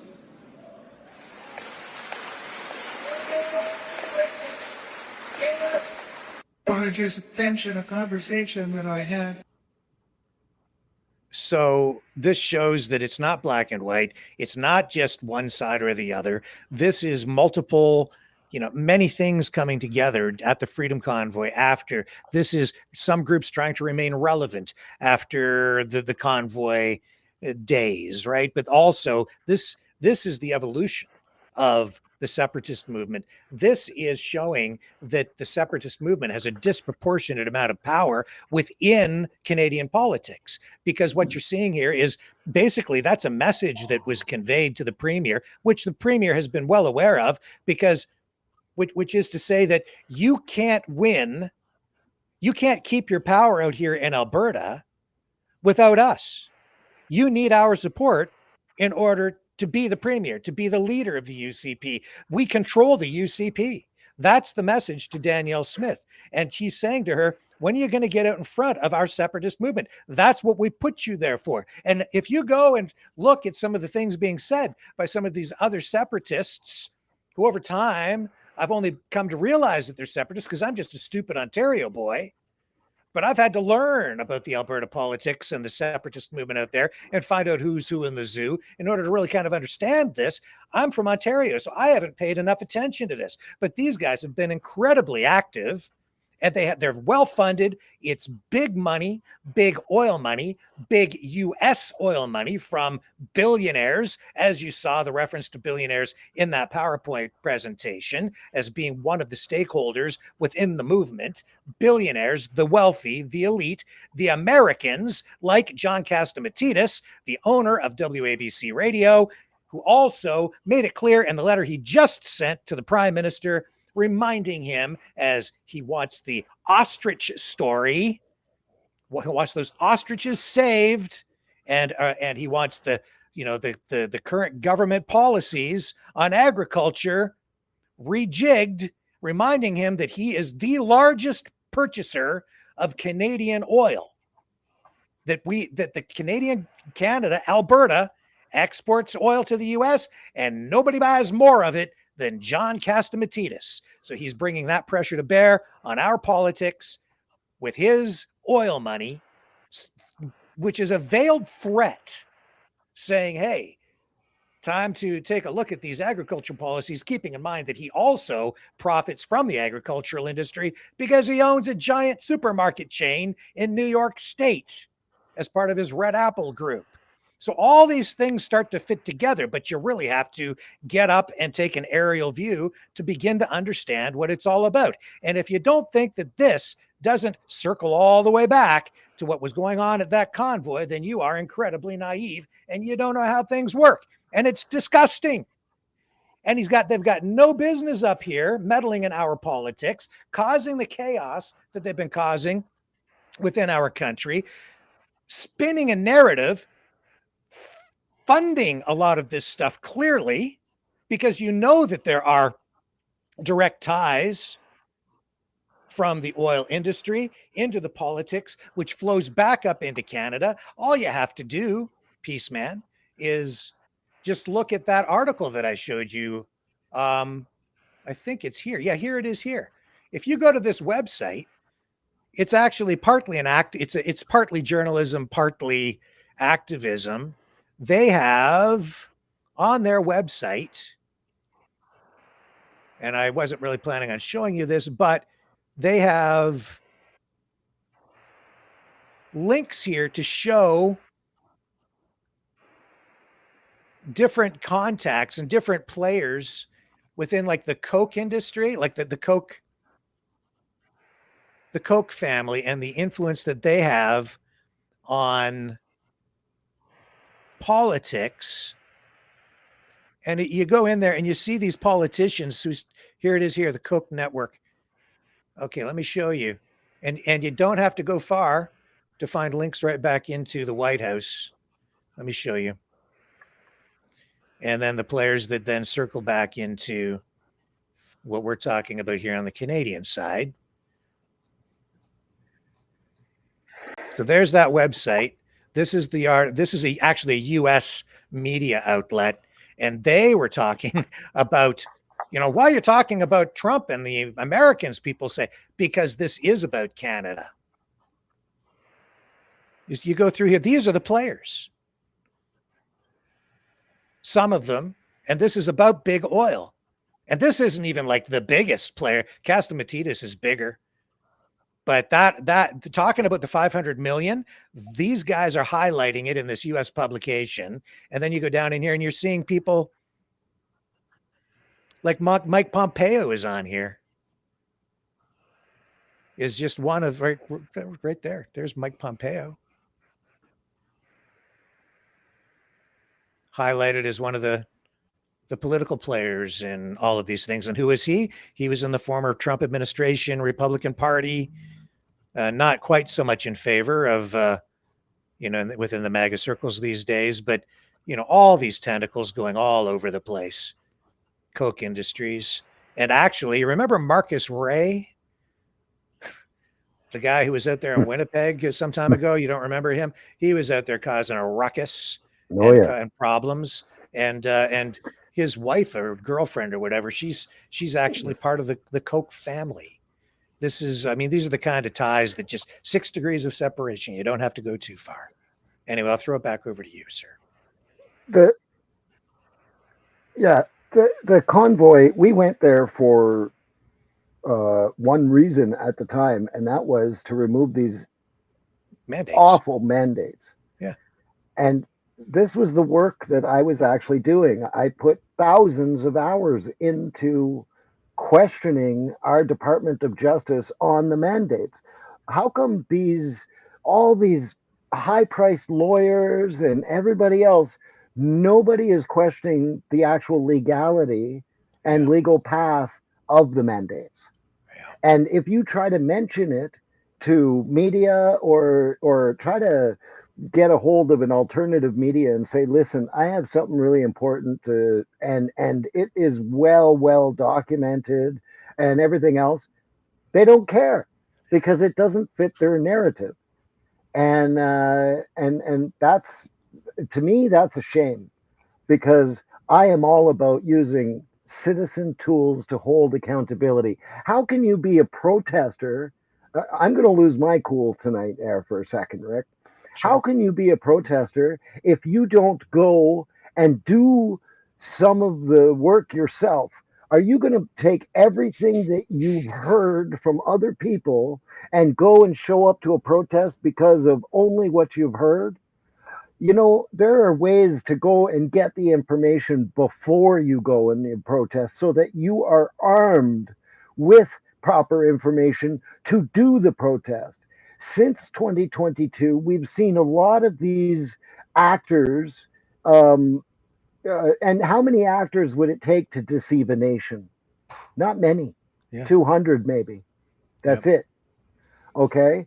So these actors, they've tried to, like Marcus Ray, he tried to start up some really big movements and stuff.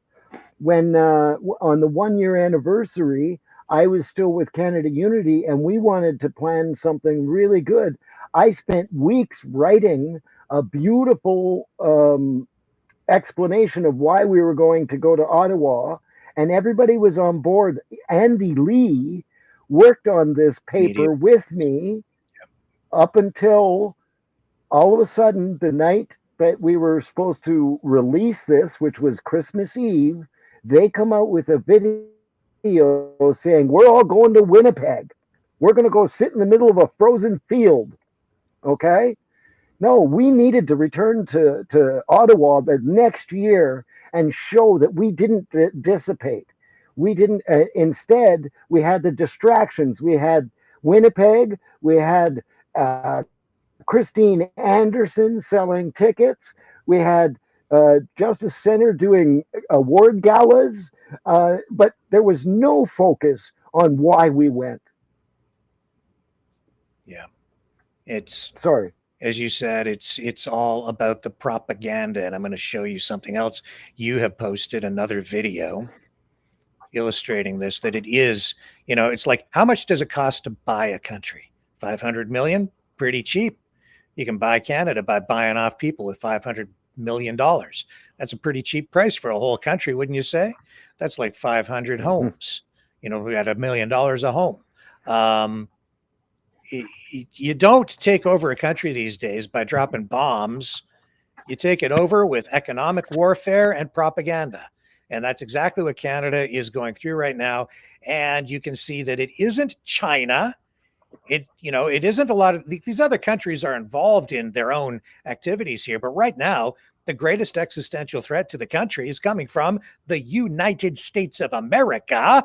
And specifically, not all of America, it doesn't appear, but certainly the MAGA money that is coming up here. And it's all about the propaganda. And here is Tamara with her book. And look at the video. Just, you don't have to listen to the audio. Just look at what's going on here. I'll just take the audio down. So there she is at a book signing. And who's that? Is that Pat King? No, that's somebody else. Don't even get me started on that guy. Okay. And just look at the media. Like they've got a film crew, like a video crew there, right? It's all produced. It's a TV show. Well, the boom I'll mic. tell And I mean, you. and it's like, because it's just all about controlling the narrative, managing the perception. And that's part of the game these days all the time. But you need to be aware that this is not happening organically. This is a campaign. Mm-hmm. Fair enough. Mm-hmm. And that is actually exactly why I came out with acceptable. Because remember, their propaganda movie that they made was called Unacceptable, with a explanation point. Okay? This is subliminal messaging. Unacceptable. We're unacceptable. So I came out with this acceptable, and it was to be the true story of Peaceman. Mhm. And I released that in March of 2024, right after I went to court. You're not going to like to read it. It's a document that you can download right here, and it's an interim investigation and report, and it's 127 pages long. And if you think I wasted my time making it, you're sadly mistaken. I know exactly how many people have downloaded that and read it. And inside of it, it tells the story of Candace Zero, but it doesn't show all the videos and pictures. But it tells the story of why I was there. It answers a lot of the questions that I see in the chat. Okay. Mm-hmm. But will you take the time, more than 3 minutes of your precious time, to save your country? Yeah. And by the way, that picture, I'm going to give some kudos out to a very prominent artist, world renowned, Den Bouvet. He looked at what I was doing, and I contacted him and I said, you know, I would really love to see one of your paintings with me in it, but I can't afford to pay you. His paintings are quite expensive. And you know what? A couple weeks later, he gave me this. And this is an excellent representation because of the hydra that we are fighting. Every time we take a head off, a new one grows back. Okay? But what they don't understand is that the people that you do not see are not only, this is a different representation of that same painting. And the people you do not see are not only the bad people, but we are the good people. You can see us sitting here that are trying to get that light behind the hydra so that we can see it. A lot of the stuff I do is very interpretive because I've tried to speak. People don't want to listen because they're too starstruck on thinking about propping certain people up instead of listening to all Canadians. Do you know that this lawyer, Eva Chipiak, has a show called Dialogue Over Division, but never has any guests on? Never has any guests other than her, Tamara, and her other lawyers. So they're cowards. They are cowards. Yeah. Have me on one of your shows. Have me on one of your shows, and I'll ask you the real questions, and you can either answer yes or no. Did you start this group? Did you go against the conditions? Did you plan the room with other people that are way above you? Because if you look at those documents that are sent to you, there is also metadata that shows where it came from and who signed off on what dates. It's very important stuff. But everybody's just too worried about you're going to hurt the movement. No, what hurts the movement is not telling the truth. That's right. Because there's no freedom in a lie. In fact, it's quite the opposite. No. There's no freedom in a lie. Lies are... Why would I create lies when I have things in like this in the House of Commons, when I have investigations that are up against the OPS and the RCMP and stuff? Why would I create any kind of lie? I live on a mountain with an island. I have a beautiful life. I never had to leave here. I never had to leave here. I left here because I loved my country. Yeah. And if you catch somebody in a lie, you got to, even one time you have to sit there and say, well, what else are they lying about? And what's the real motive behind all of this? And as we've peeled back the layers over the past few years, I have had my eyes opened slowly And I'm just disappointed every time I turn around. This whole thing, this whole movement, And don't think honestly, that this has been predicated on a pack of lies. and don't think this is just a conservative thing or a liberal thing. Everybody, oh, Justin Trudeau did this. I'm sorry, but I have proof that it's both of the parties. Yeah. If you look, who was the ones that were? I wish I would have queued up that picture. Who were the ones that were advertising Tamara Lynch right away? The first one to advertise her, Dagny Pollock. Dagny Pollock worked for Obama and the Liberals as a campaign managers. Yeah. And then you have people like Andrew Lawton, and he's now an MP for the Conservatives. But this was all planned. Yeah. It's and the lawyers that were supposed to represent us at the Emergencies Act inquiry. Yeah. Well, one of them now sits on the board for the police. They're getting top spots everywhere. These people that deceived you. Well, it's politics. And, you know, Miller, the thing that people don't understand about politics, too, is that even within the parties, you have some conservatives who end up in the Liberal Party and some liberals who end up over in the Conservative Party because they send people across the way to try and influence what's going on in the opposition parties, to try to control the opposition. That's what they mean by controlled opposition. And so there's all this kind of clandestine, dark, murky, terrible, dirty, blood sport politics that's being played out all the time. What happened in Ottawa with the Freedom Convoy was really no different.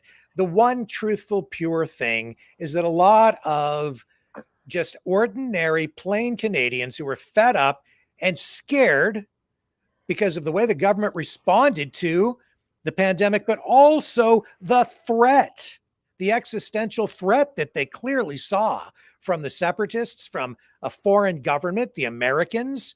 This is the way they responded, and people were scared. I have to say that as I sit here and I take a wider view, I'm like, if it hadn't been for these people playing dirty politics, playing clandestine politics, duping people, spinning up lies, using people, exploiting the convoy, and even before that, if they hadn't been so active politically in their efforts to try to destroy our country, I suspect that the response we would have received, that we would have had from the government, might have been a little bit less harsh and a little bit different.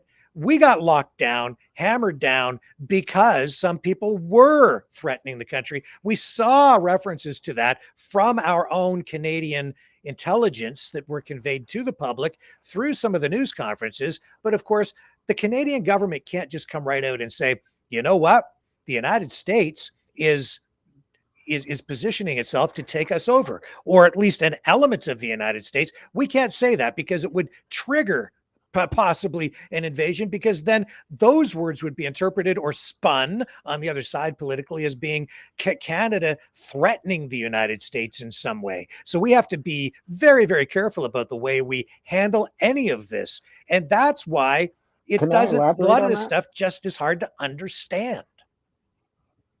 Can I say something about that? Of course, that's why you're here. Yeah.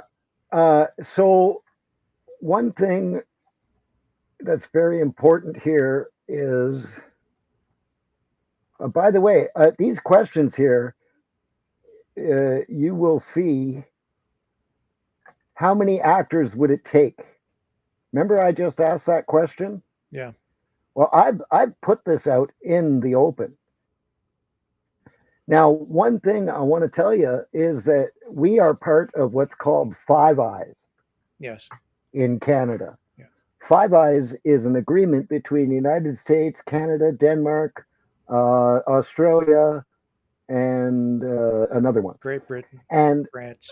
In that agreement, if any corporation or entity lays demands on any one of these five countries' governments, the government is not even allowed to talk about it. They're not allowed to respond to it.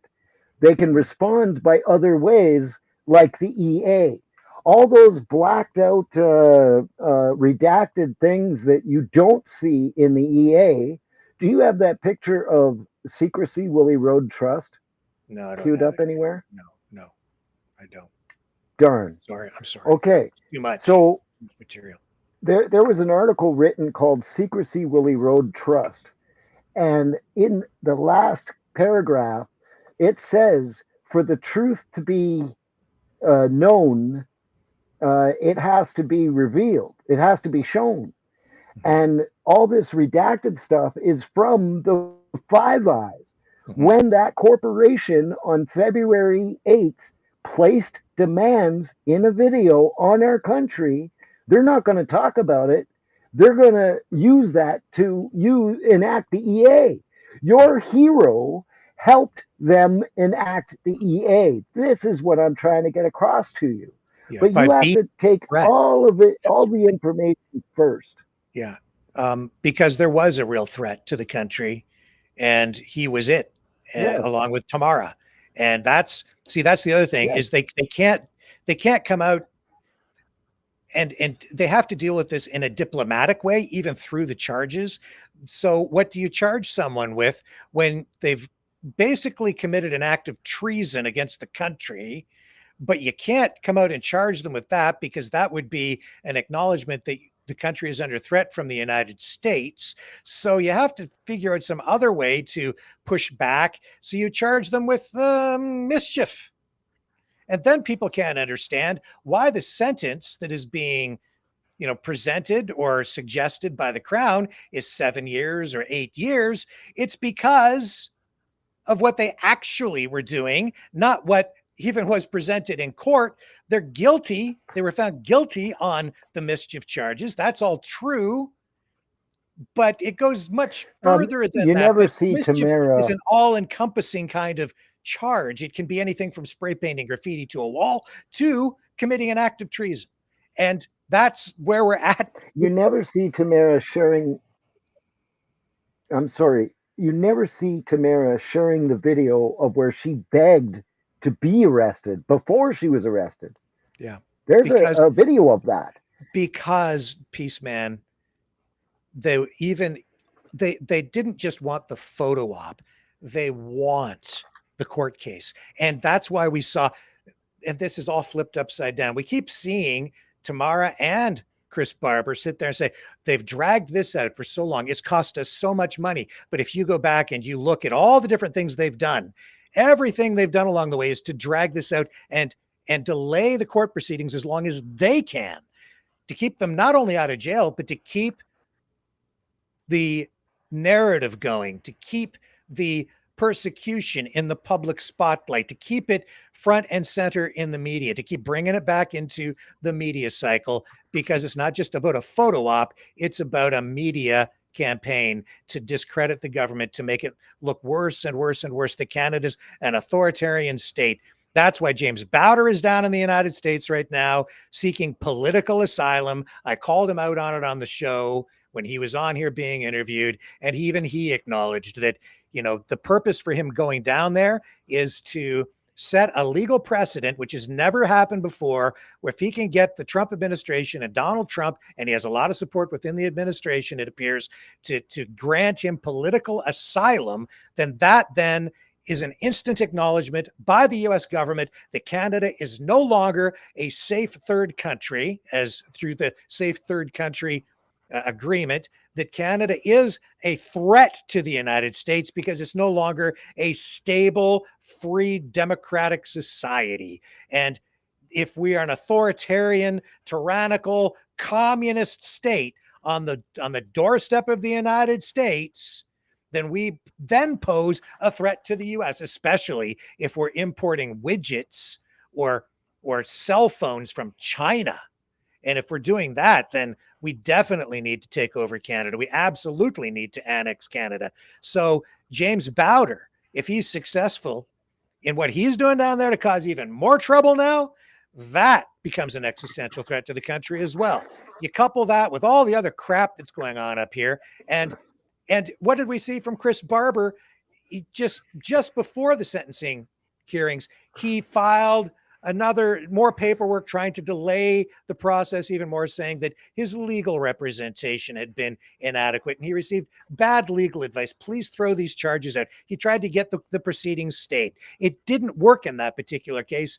Now we've just had the sentencing hearings complete within the last day or so. And now we have to wait for a couple of months, I guess, until October, I believe, until we find out what the sentence will actually be. Some people saying, oh, it's just mischief. It's not a big deal. But it obviously is a very big deal, because this is about the separatist movement. That in itself is an existential threat to the country, especially with this foreign influence, which I've illustrated in many respects here on the program over the past year, especially over the last couple of months. This is a true threat to our country as we find ourselves at war economically with the United States, and Donald Trump bringing all pressure to bear here through this tariff war. And people are petrified up here because they're not sure what's going to happen on August 1st. And it's not looking pretty. Listen, the PDS, which candidate government is tyrannical? Well, I'll tell you, if you're still asking redundant questions like that, you're not paying attention.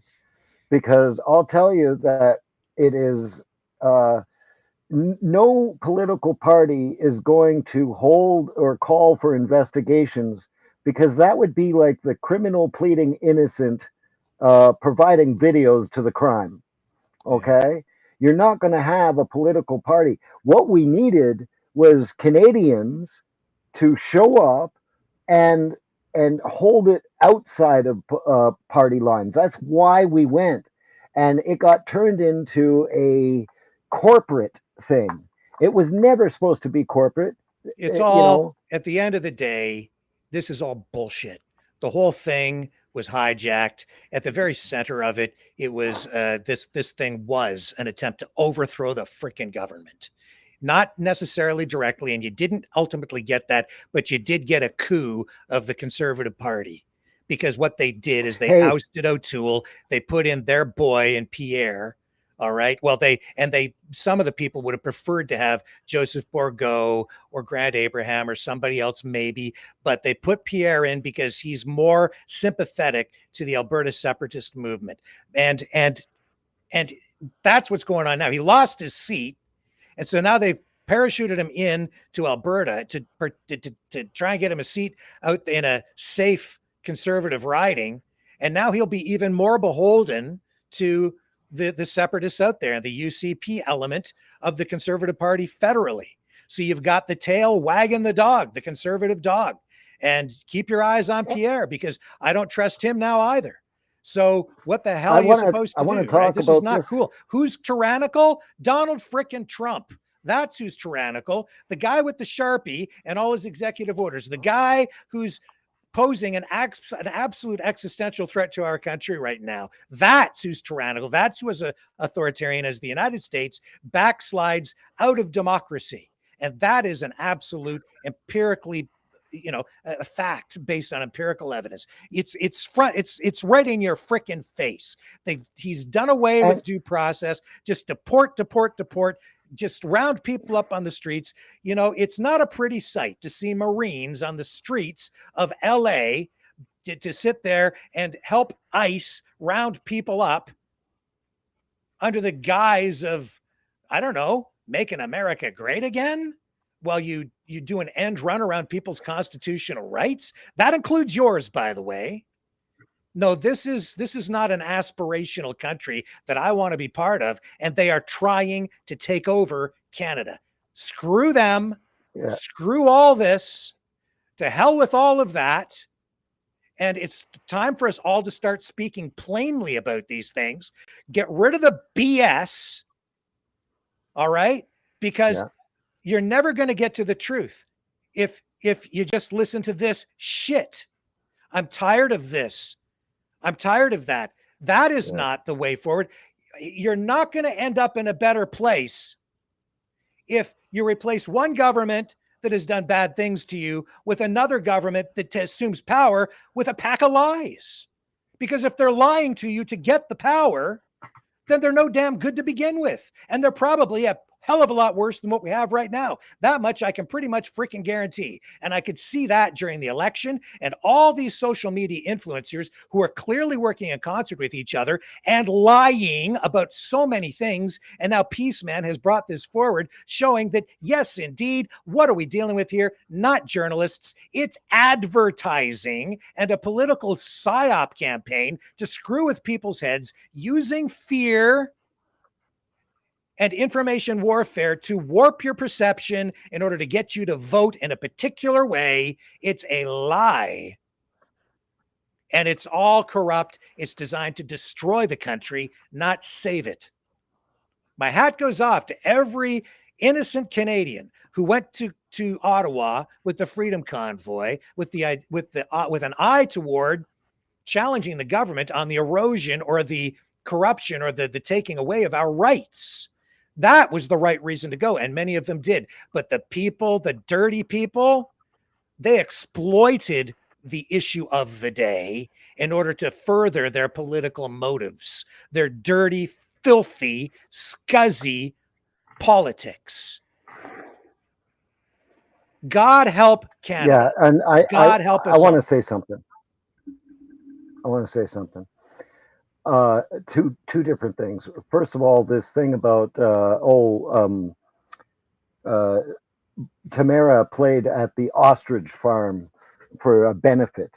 Well, here's the contradiction.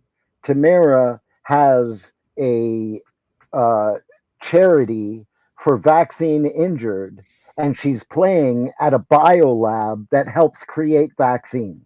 Because okay, you can't get any more contradictory than that. Okay, yes. And you're praising her and saying, oh, and you know, the courts have let her fly around the world and speak like she's speaking for all Canadians with her teardrops. Yep. Okay, and that's and then you got people like Chris Piermeau here, and he's holding shows, and he mentions me and says, oh, there's secret rooms and stuff. So I comment on his show and I get attacked.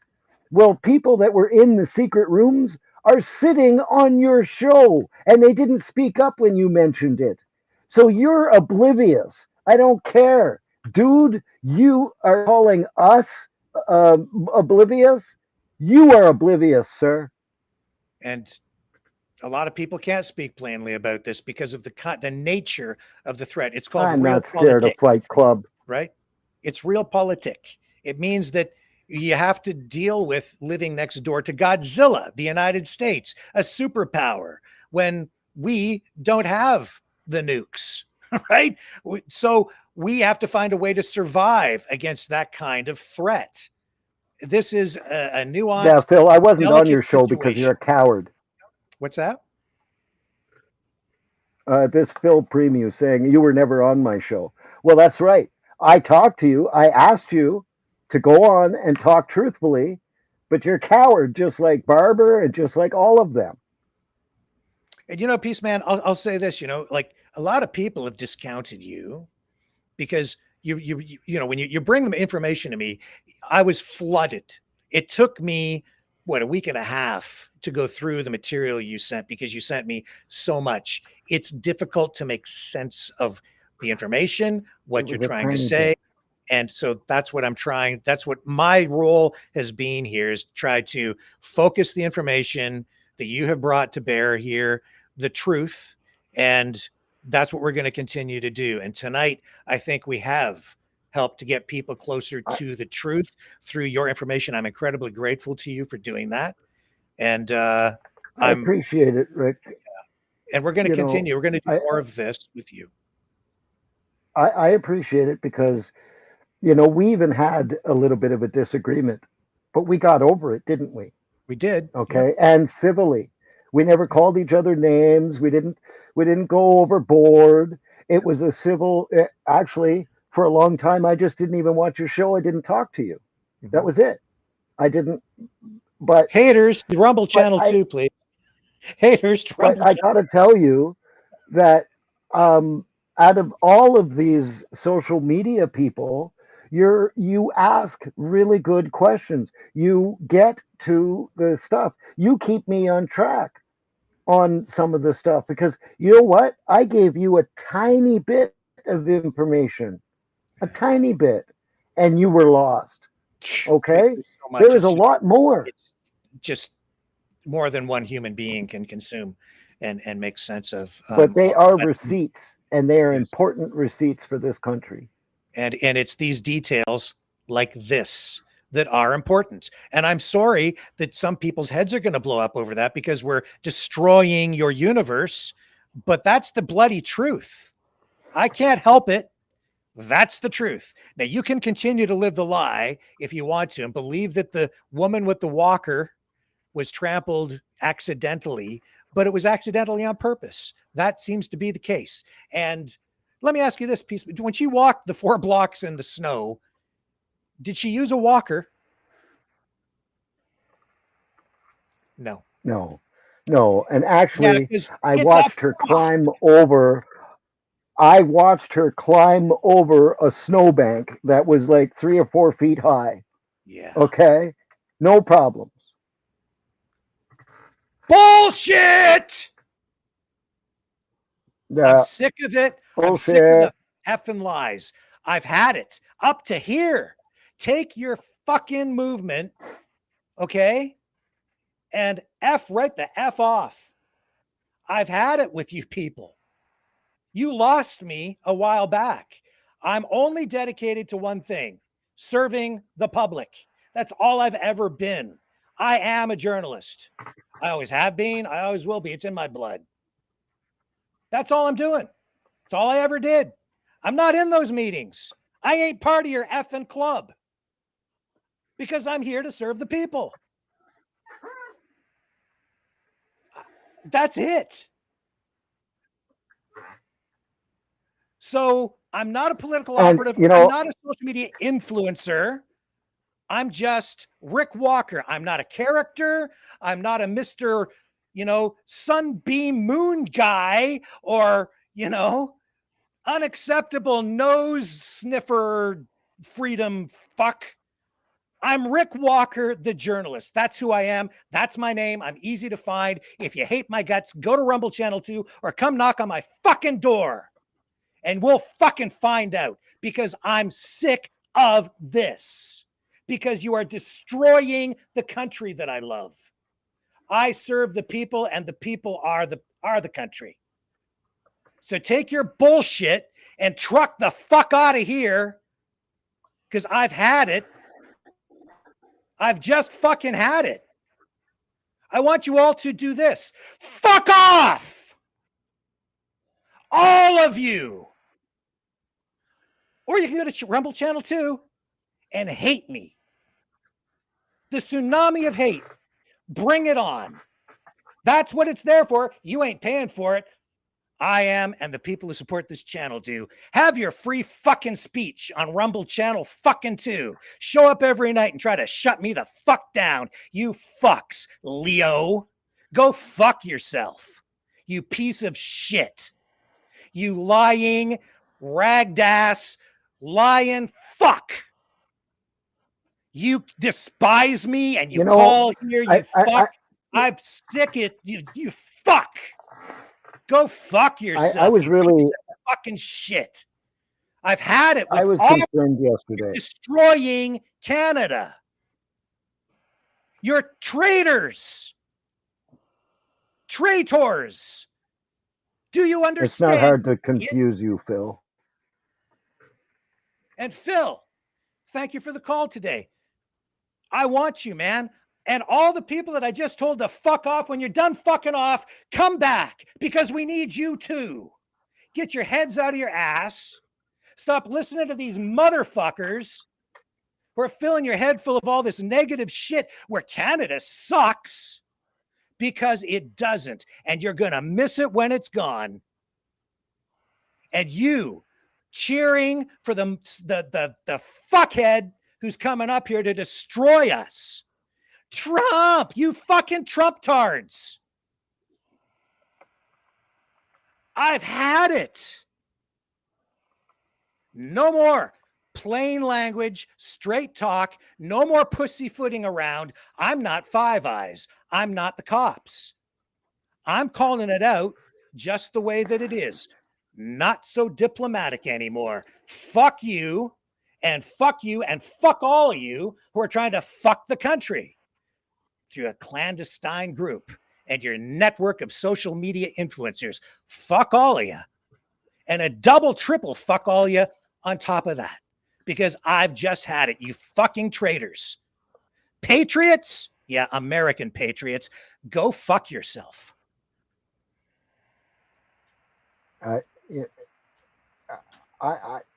People don't understand, Rick. They're saying this is a meltdown and everything, but you're not listening. You're not listening or watching the information in your country. You're not doing any. You're not using any of the tools. You're just doing this online. You know, you're just talking about people and making up whispers and stuff like that. You don't have real questions. You don't have real answers. You just want to label people. PEACEMAN, if you're going to be about bad, freedom, this is how bad it is. Okay, I had this queued up because I was creeping Leo's Facebook page. Okay, I'm going to have a cigarette and calm down. Let me just share this with you. This is the problem, folks. Leo, who seemed like a pretty reasonable and friendly guy at one point, like so many others, has been radicalized. And it's pretty fucking disgusting. So this was just the other day.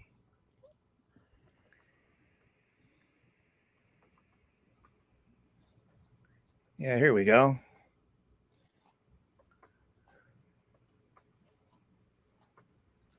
Yeah, I was pretty pissed off at Trudeau when he invoked the EA, and I'm even more pissed off now with all this crap, all the BS.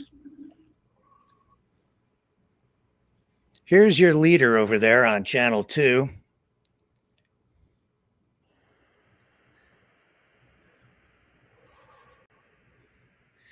Leo went to a Tim Hortons and, like a true Canadian, had this reaction to the person he met in line. What a fucking joke this country's been. You know, they just let anybody in here. I'm getting a coffee yesterday at Tim Hortons. I see this guy's African descent, 100%.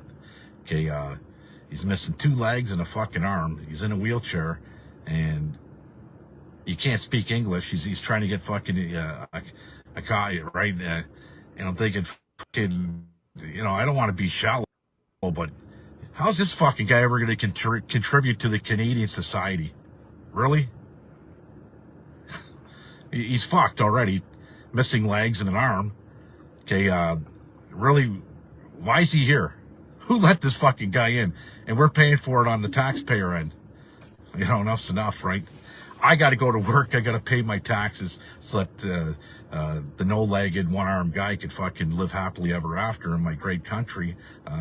Unfucking believable. I got to go, guys. It's driving me fucking nuts. Really, it is. What the fuck has happened to you, man? Leo. Yeah, and you know what? PEACEMAN, please. I just see another... PEACEMAN. Yeah. Pay no attention to that. Leo, what the hell has happened to you?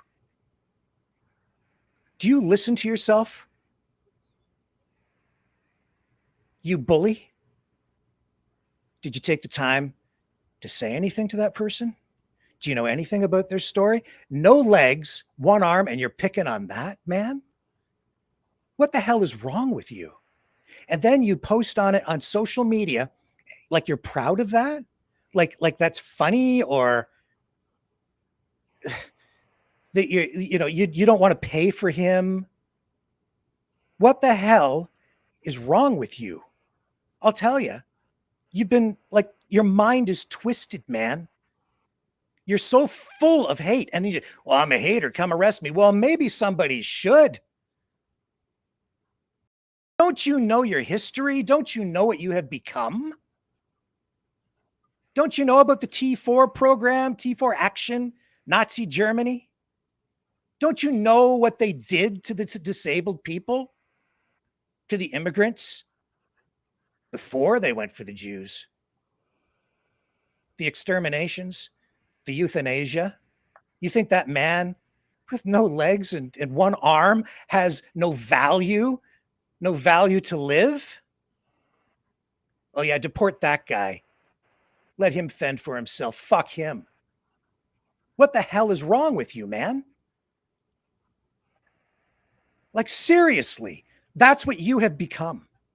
And then you sit in my chat complaining you don't have enough free speech and attack me on my dime, while you pretend like you donated massive amounts of money to me and accuse me of fleecing people,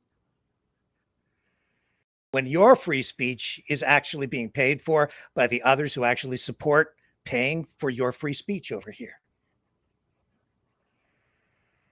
So you can hate on the guy with no legs and one arm, who can't speak English and probably has, limited, if any, ways forward in our country, and you don't even really know his story. You're making an assumption based on prejudice, prejudging, and bigotry, because you're a racist piece of shit.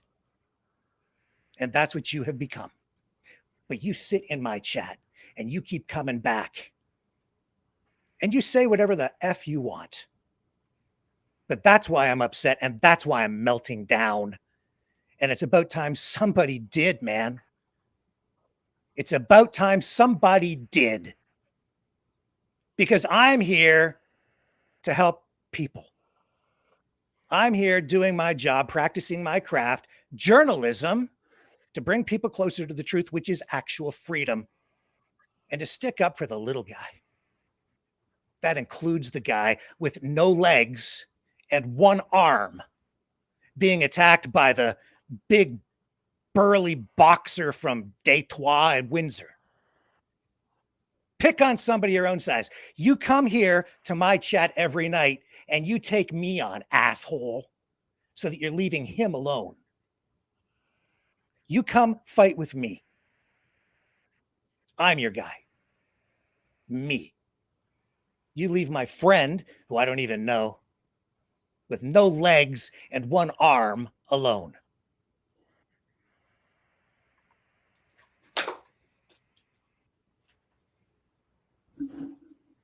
Had it. Taking a break. I'll be right back.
Maverick News. The world is watching. We're back. Are you there, Peaceman? Yeah. Yeah. I'm here. Sorry. Give me a final thought. We'll wrap up with not you. I'm one move question into my alligator story. in the chat. I really don't care what they're saying in the Yeah. chat. Not one question in the chat. Yeah, but this is one thing I noticed way back when I started watching your show, is I loved the information you were putting it out, and I was always typing questions or whatever in the chat, being constructive. You don't see that from these people that want to mouth off in the chat, like Phil and this other dude you were going on about. You don't see questions. You don't see civil discourse. These people just want to label you and talk bad about people, and that's it. But how about you stand up for your country, be fearless, and actually talk about the stuff without all of your childish little games? Because I don't care. I have never cared about the way I look in public because I don't care. If you want to follow, which I have 5,000 really good followers, and I'm proud of that. I don't care if it's a small number. You know what? They're paying attention. That's what they're doing, is they're paying attention. And you're not. So pay attention to your country, listen to things you may not like, and question it. I commend you, Rick Walker. Not everybody does, Peaceman. That's okay. Don't go away. You know what? Stay with me. You know what I'm going to do, Peaceman? I've got an alligator story, which relates to the ostriches. Let me take another quick break. This is a little bit different. You should, after tonight, you should be here for this, and it'll lighten things up a little bit as we hit this final leg of tonight's Maverick News program. Stay with me. I'll be right back with our open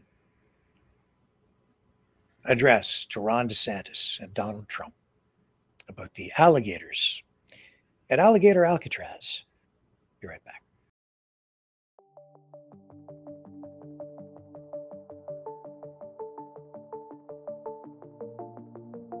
Greetings, brave Mavericks. Our quest for truth continues. We go beyond fake news. Together we expose propaganda. Together we pull others out of rabbit holes. We are maverick thinkers. We are all unique individuals, defenders of individual rights and freedoms, credible, trusted, grounded in reality. Maverick News, Maverick News. Defending free speech, free speech. Donate at freedomreporters.com. Do it now. Tomorrow may be too late. Maverick News. The world is watching.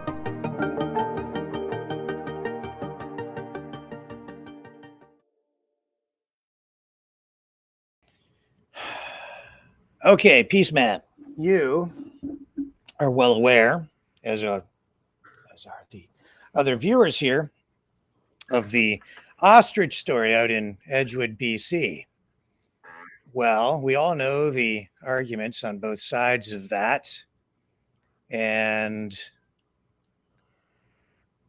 I have information on the alligators at Aligator Alcatraz. Let me see if I can find my notes here.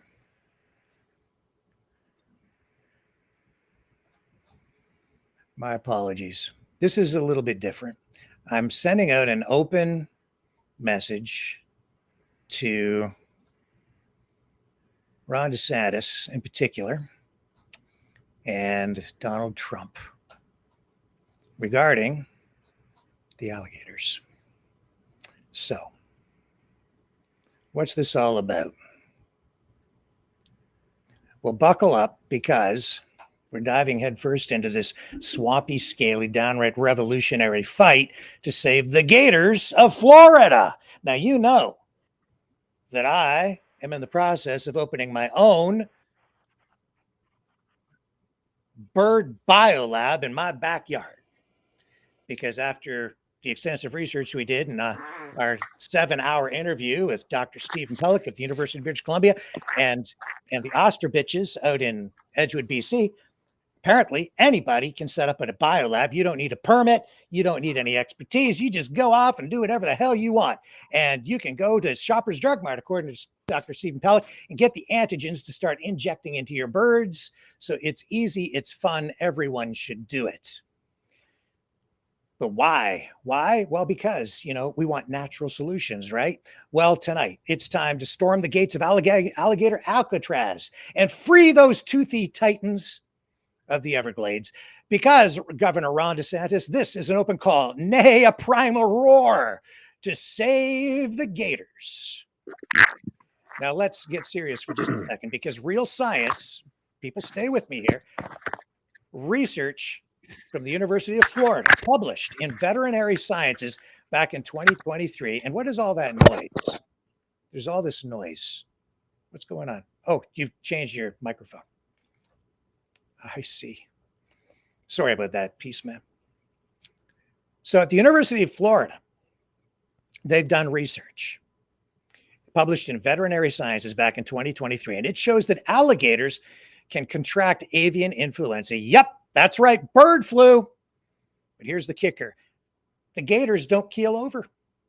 Unlike some of those fancy pants ostriches at Universal Ostrich Farm who croak at the first sniffle, gators are the Chuck Norris of the animal kingdom. Bird flu, pfft. Ice age, pah. Been there, outlived the dinosaurs. These swamp kings are tougher than a $2 steak and twice as chewy. Their immune systems are like Fort Knox, and their blood, their blood might just hold the key to saving humanity, folks. Even better than the ostriches, right? That's why we're supposed to save those ostriches, because, hey, they've got antibodies, and only 69 birds croaked when they were infected this time with the bird flu.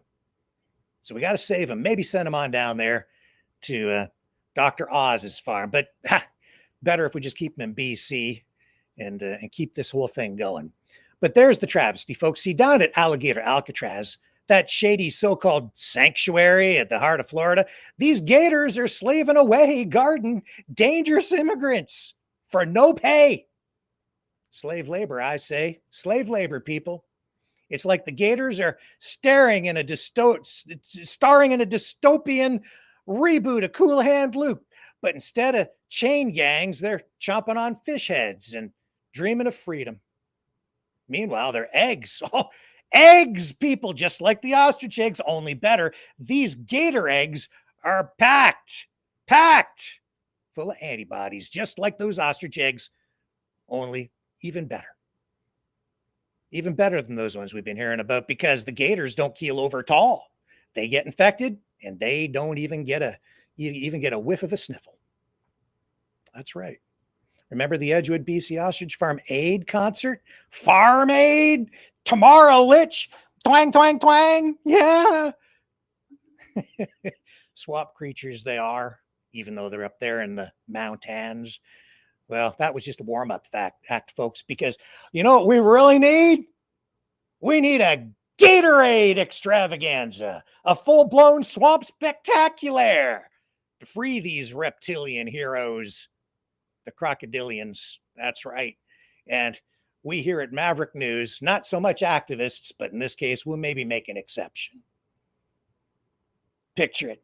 Tens of thousands of Floridians, Canadians, and maybe even a few rogue scientists from the CDC and UBC rocking out to Jimmy Buffett and Tamara Litch, doing lots of covers, chanting, "Free the Gators, free the Gators." Gatorade. Think about it. RFK Jr., are you listening? Follow the science, man. That's what they keep telling us out at the Edgewood farm. Those gator antibodies, they could be the cure to just about everything, just like the ostrich eggs, only better, because they don't keel over at all. They're way tougher than an ostrich and got better teeth too. COVID, bird flu, bad hair days, who the hell knows? They've already made hair tonic out of ostrich antibodies. They infuse them into masks and tell us they're against masks, but hey, whatever, man. The gator bodies, they're way better. We're talking masks infused with gator essence, vaccines derived from their swampy superpowers, maybe even a gator-based energy drink that makes Red Bull look like decaf. The research is real, folks. And I'm not joking.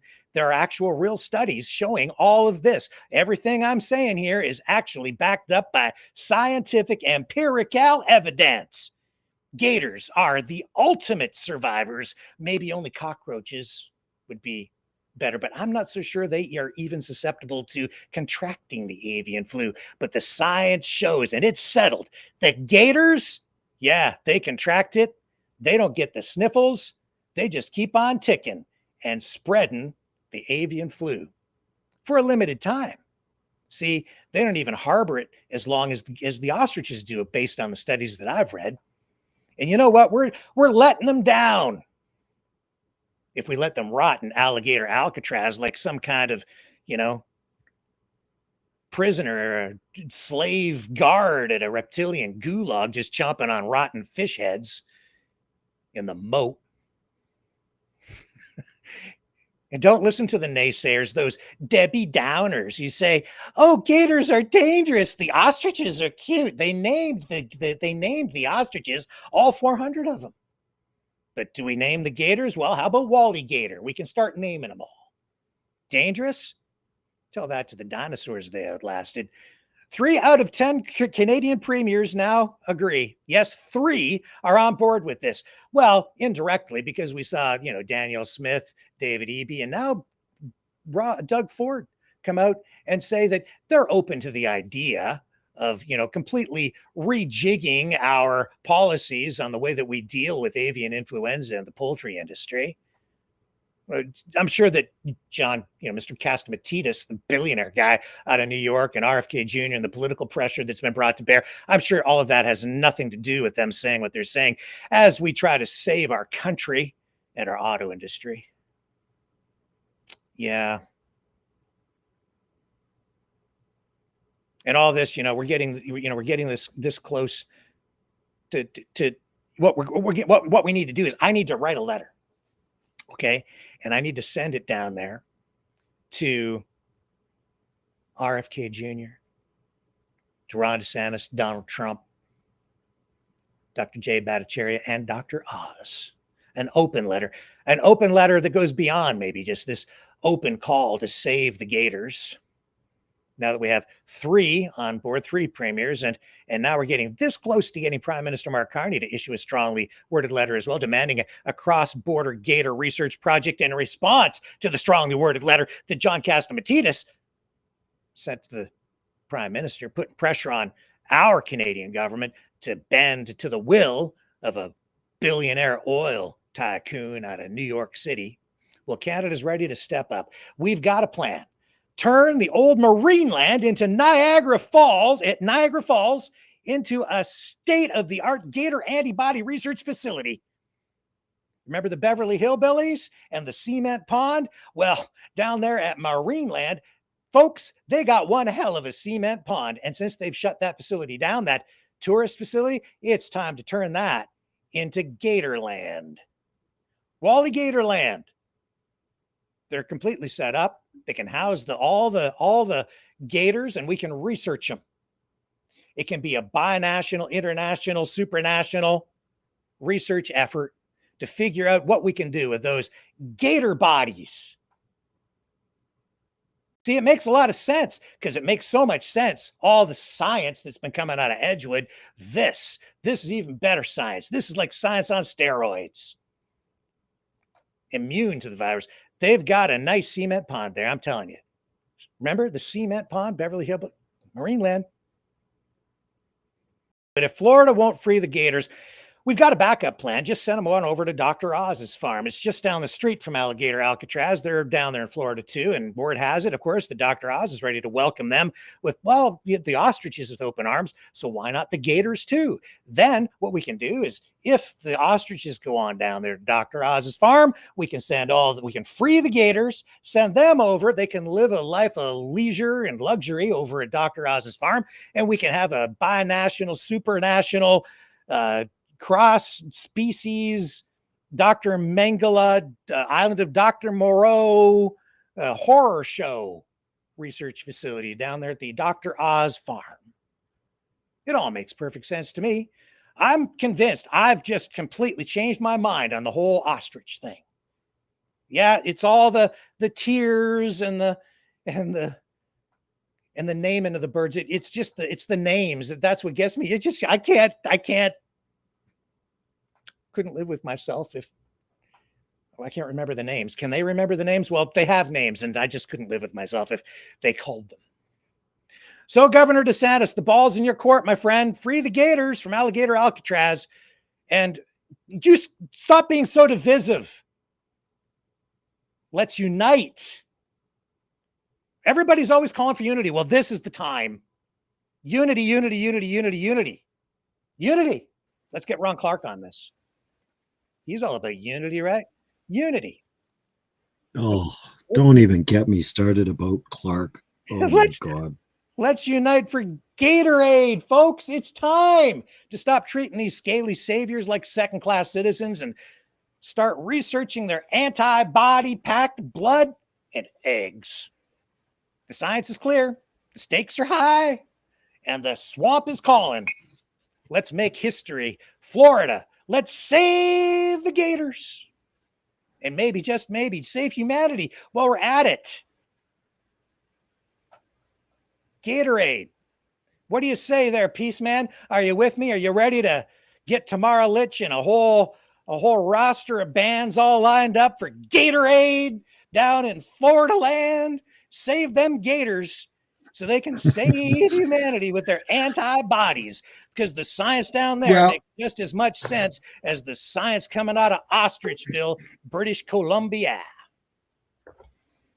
I wouldn't dare be traveling outside of my country while World War III is going on. Okay. Oh, but if we gotta save the gators, man. Save the gators. Save the gators. What? You know why I love living in Canada? One major reason. Why? There are no alligators. Yes. Well, that's unless we import them. There's none. We'll trade. How about we trade the ostriches, our ostriches, for their gators and call her square? How about that? How about a little Gatorade? Are you ready? Do you know that I feel safer out in the bush, unarmed, than in the city filled with weapons? Yes, well, I can understand why, but you know what? We got to wrap up here, Peaceman.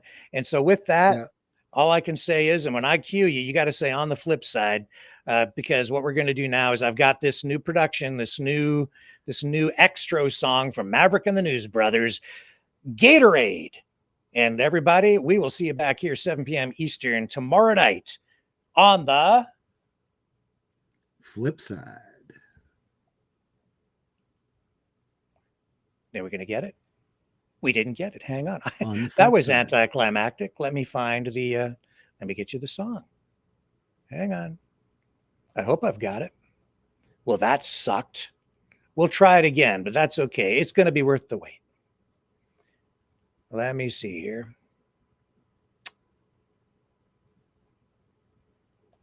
Gotta be. Yeesh. I need to pick the right one. Not that one, not that one, not that one. I got to find it. This was terrible. You're going to have to wait for it. Stay with me. I'll find it for you. You know, someone very profoundly once said many years ago that if fascism ever comes to America, it'll come in the name of liberalism.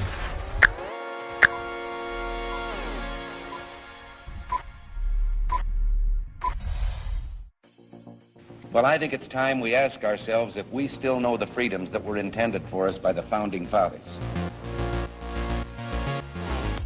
If we lose freedom here, there's no place to escape to. This is the last stand on Earth. The entire world is watching. Every dictator, every crazy dictator in the world is watching.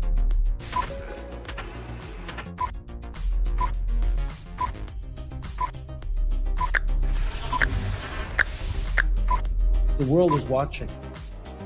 On TV, the entire world is watching. On social media. But the entire world is watching, and yes, they are seeing what we have apparently bravely been willing to say that others are thinking. Stand for freedom. Literally stand for freedom. Let's get this done. The entire world is watching. We're at war with the most dangerous enemy that has ever faced mankind in his long climb from the swamp to the stars. Maverick News. Maverick News. Maverick News. Let me have more control of my own destiny. The world is watching.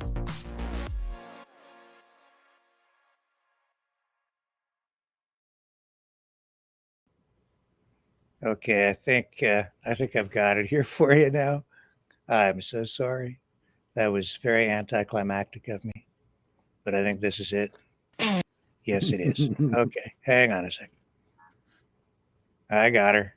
I'm going to bring her back up so we get it from the beginning because I don't want you to miss a note. So you got to get ready for the big extra there again, Peaceman, with the on the flip side for me, okay? So you got to help me out. Are you ready? All right. Here it is. Gatorade. Maverick and the News Brothers. See you tomorrow night. On the flip side.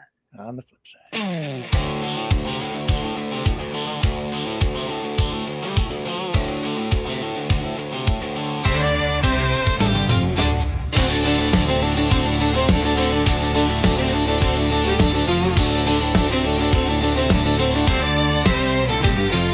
Down in the swamp where the moss hangs low, there's a secret jail most folks don't know. Gate is guarded, but they're locked in too. Working for nothing like good old fools. Built by Ron with a heavy hand.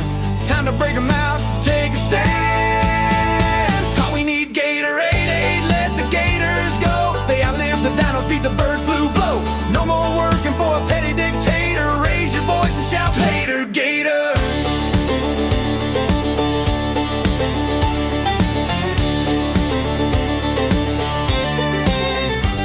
Their blood's got power, science agrees. Cures and answers hidden in the reeds. The greedy men just want control. They cage the swamp and sell its soul. Trump tweets lies from a golf cart throne while the Gators suffer all alone. All we need Gatorade, sound down the call from the Everglades to the concert hall. The ancient, strong, and greater than haters. Time to roar out loud. Later, Gator. Now picture this, a swampy stage, bayou crowd. Gators marching, snapping proud. Santa's running from the beat as scaly freedom hits the street. They ain't monsters, they're survivors, friend. It's time their prison days should end. Raise your hand, stomp that ground. Let the Gator anthem shake this town. We need Gatorade, swamp hearts unite. Play that slide guitar into the night. They've earned their peace, not another jailer. Sing it strong now. Later, Gator. Later, Gator. Later, Gator. Gatorade is king, and they're taking the swamp back.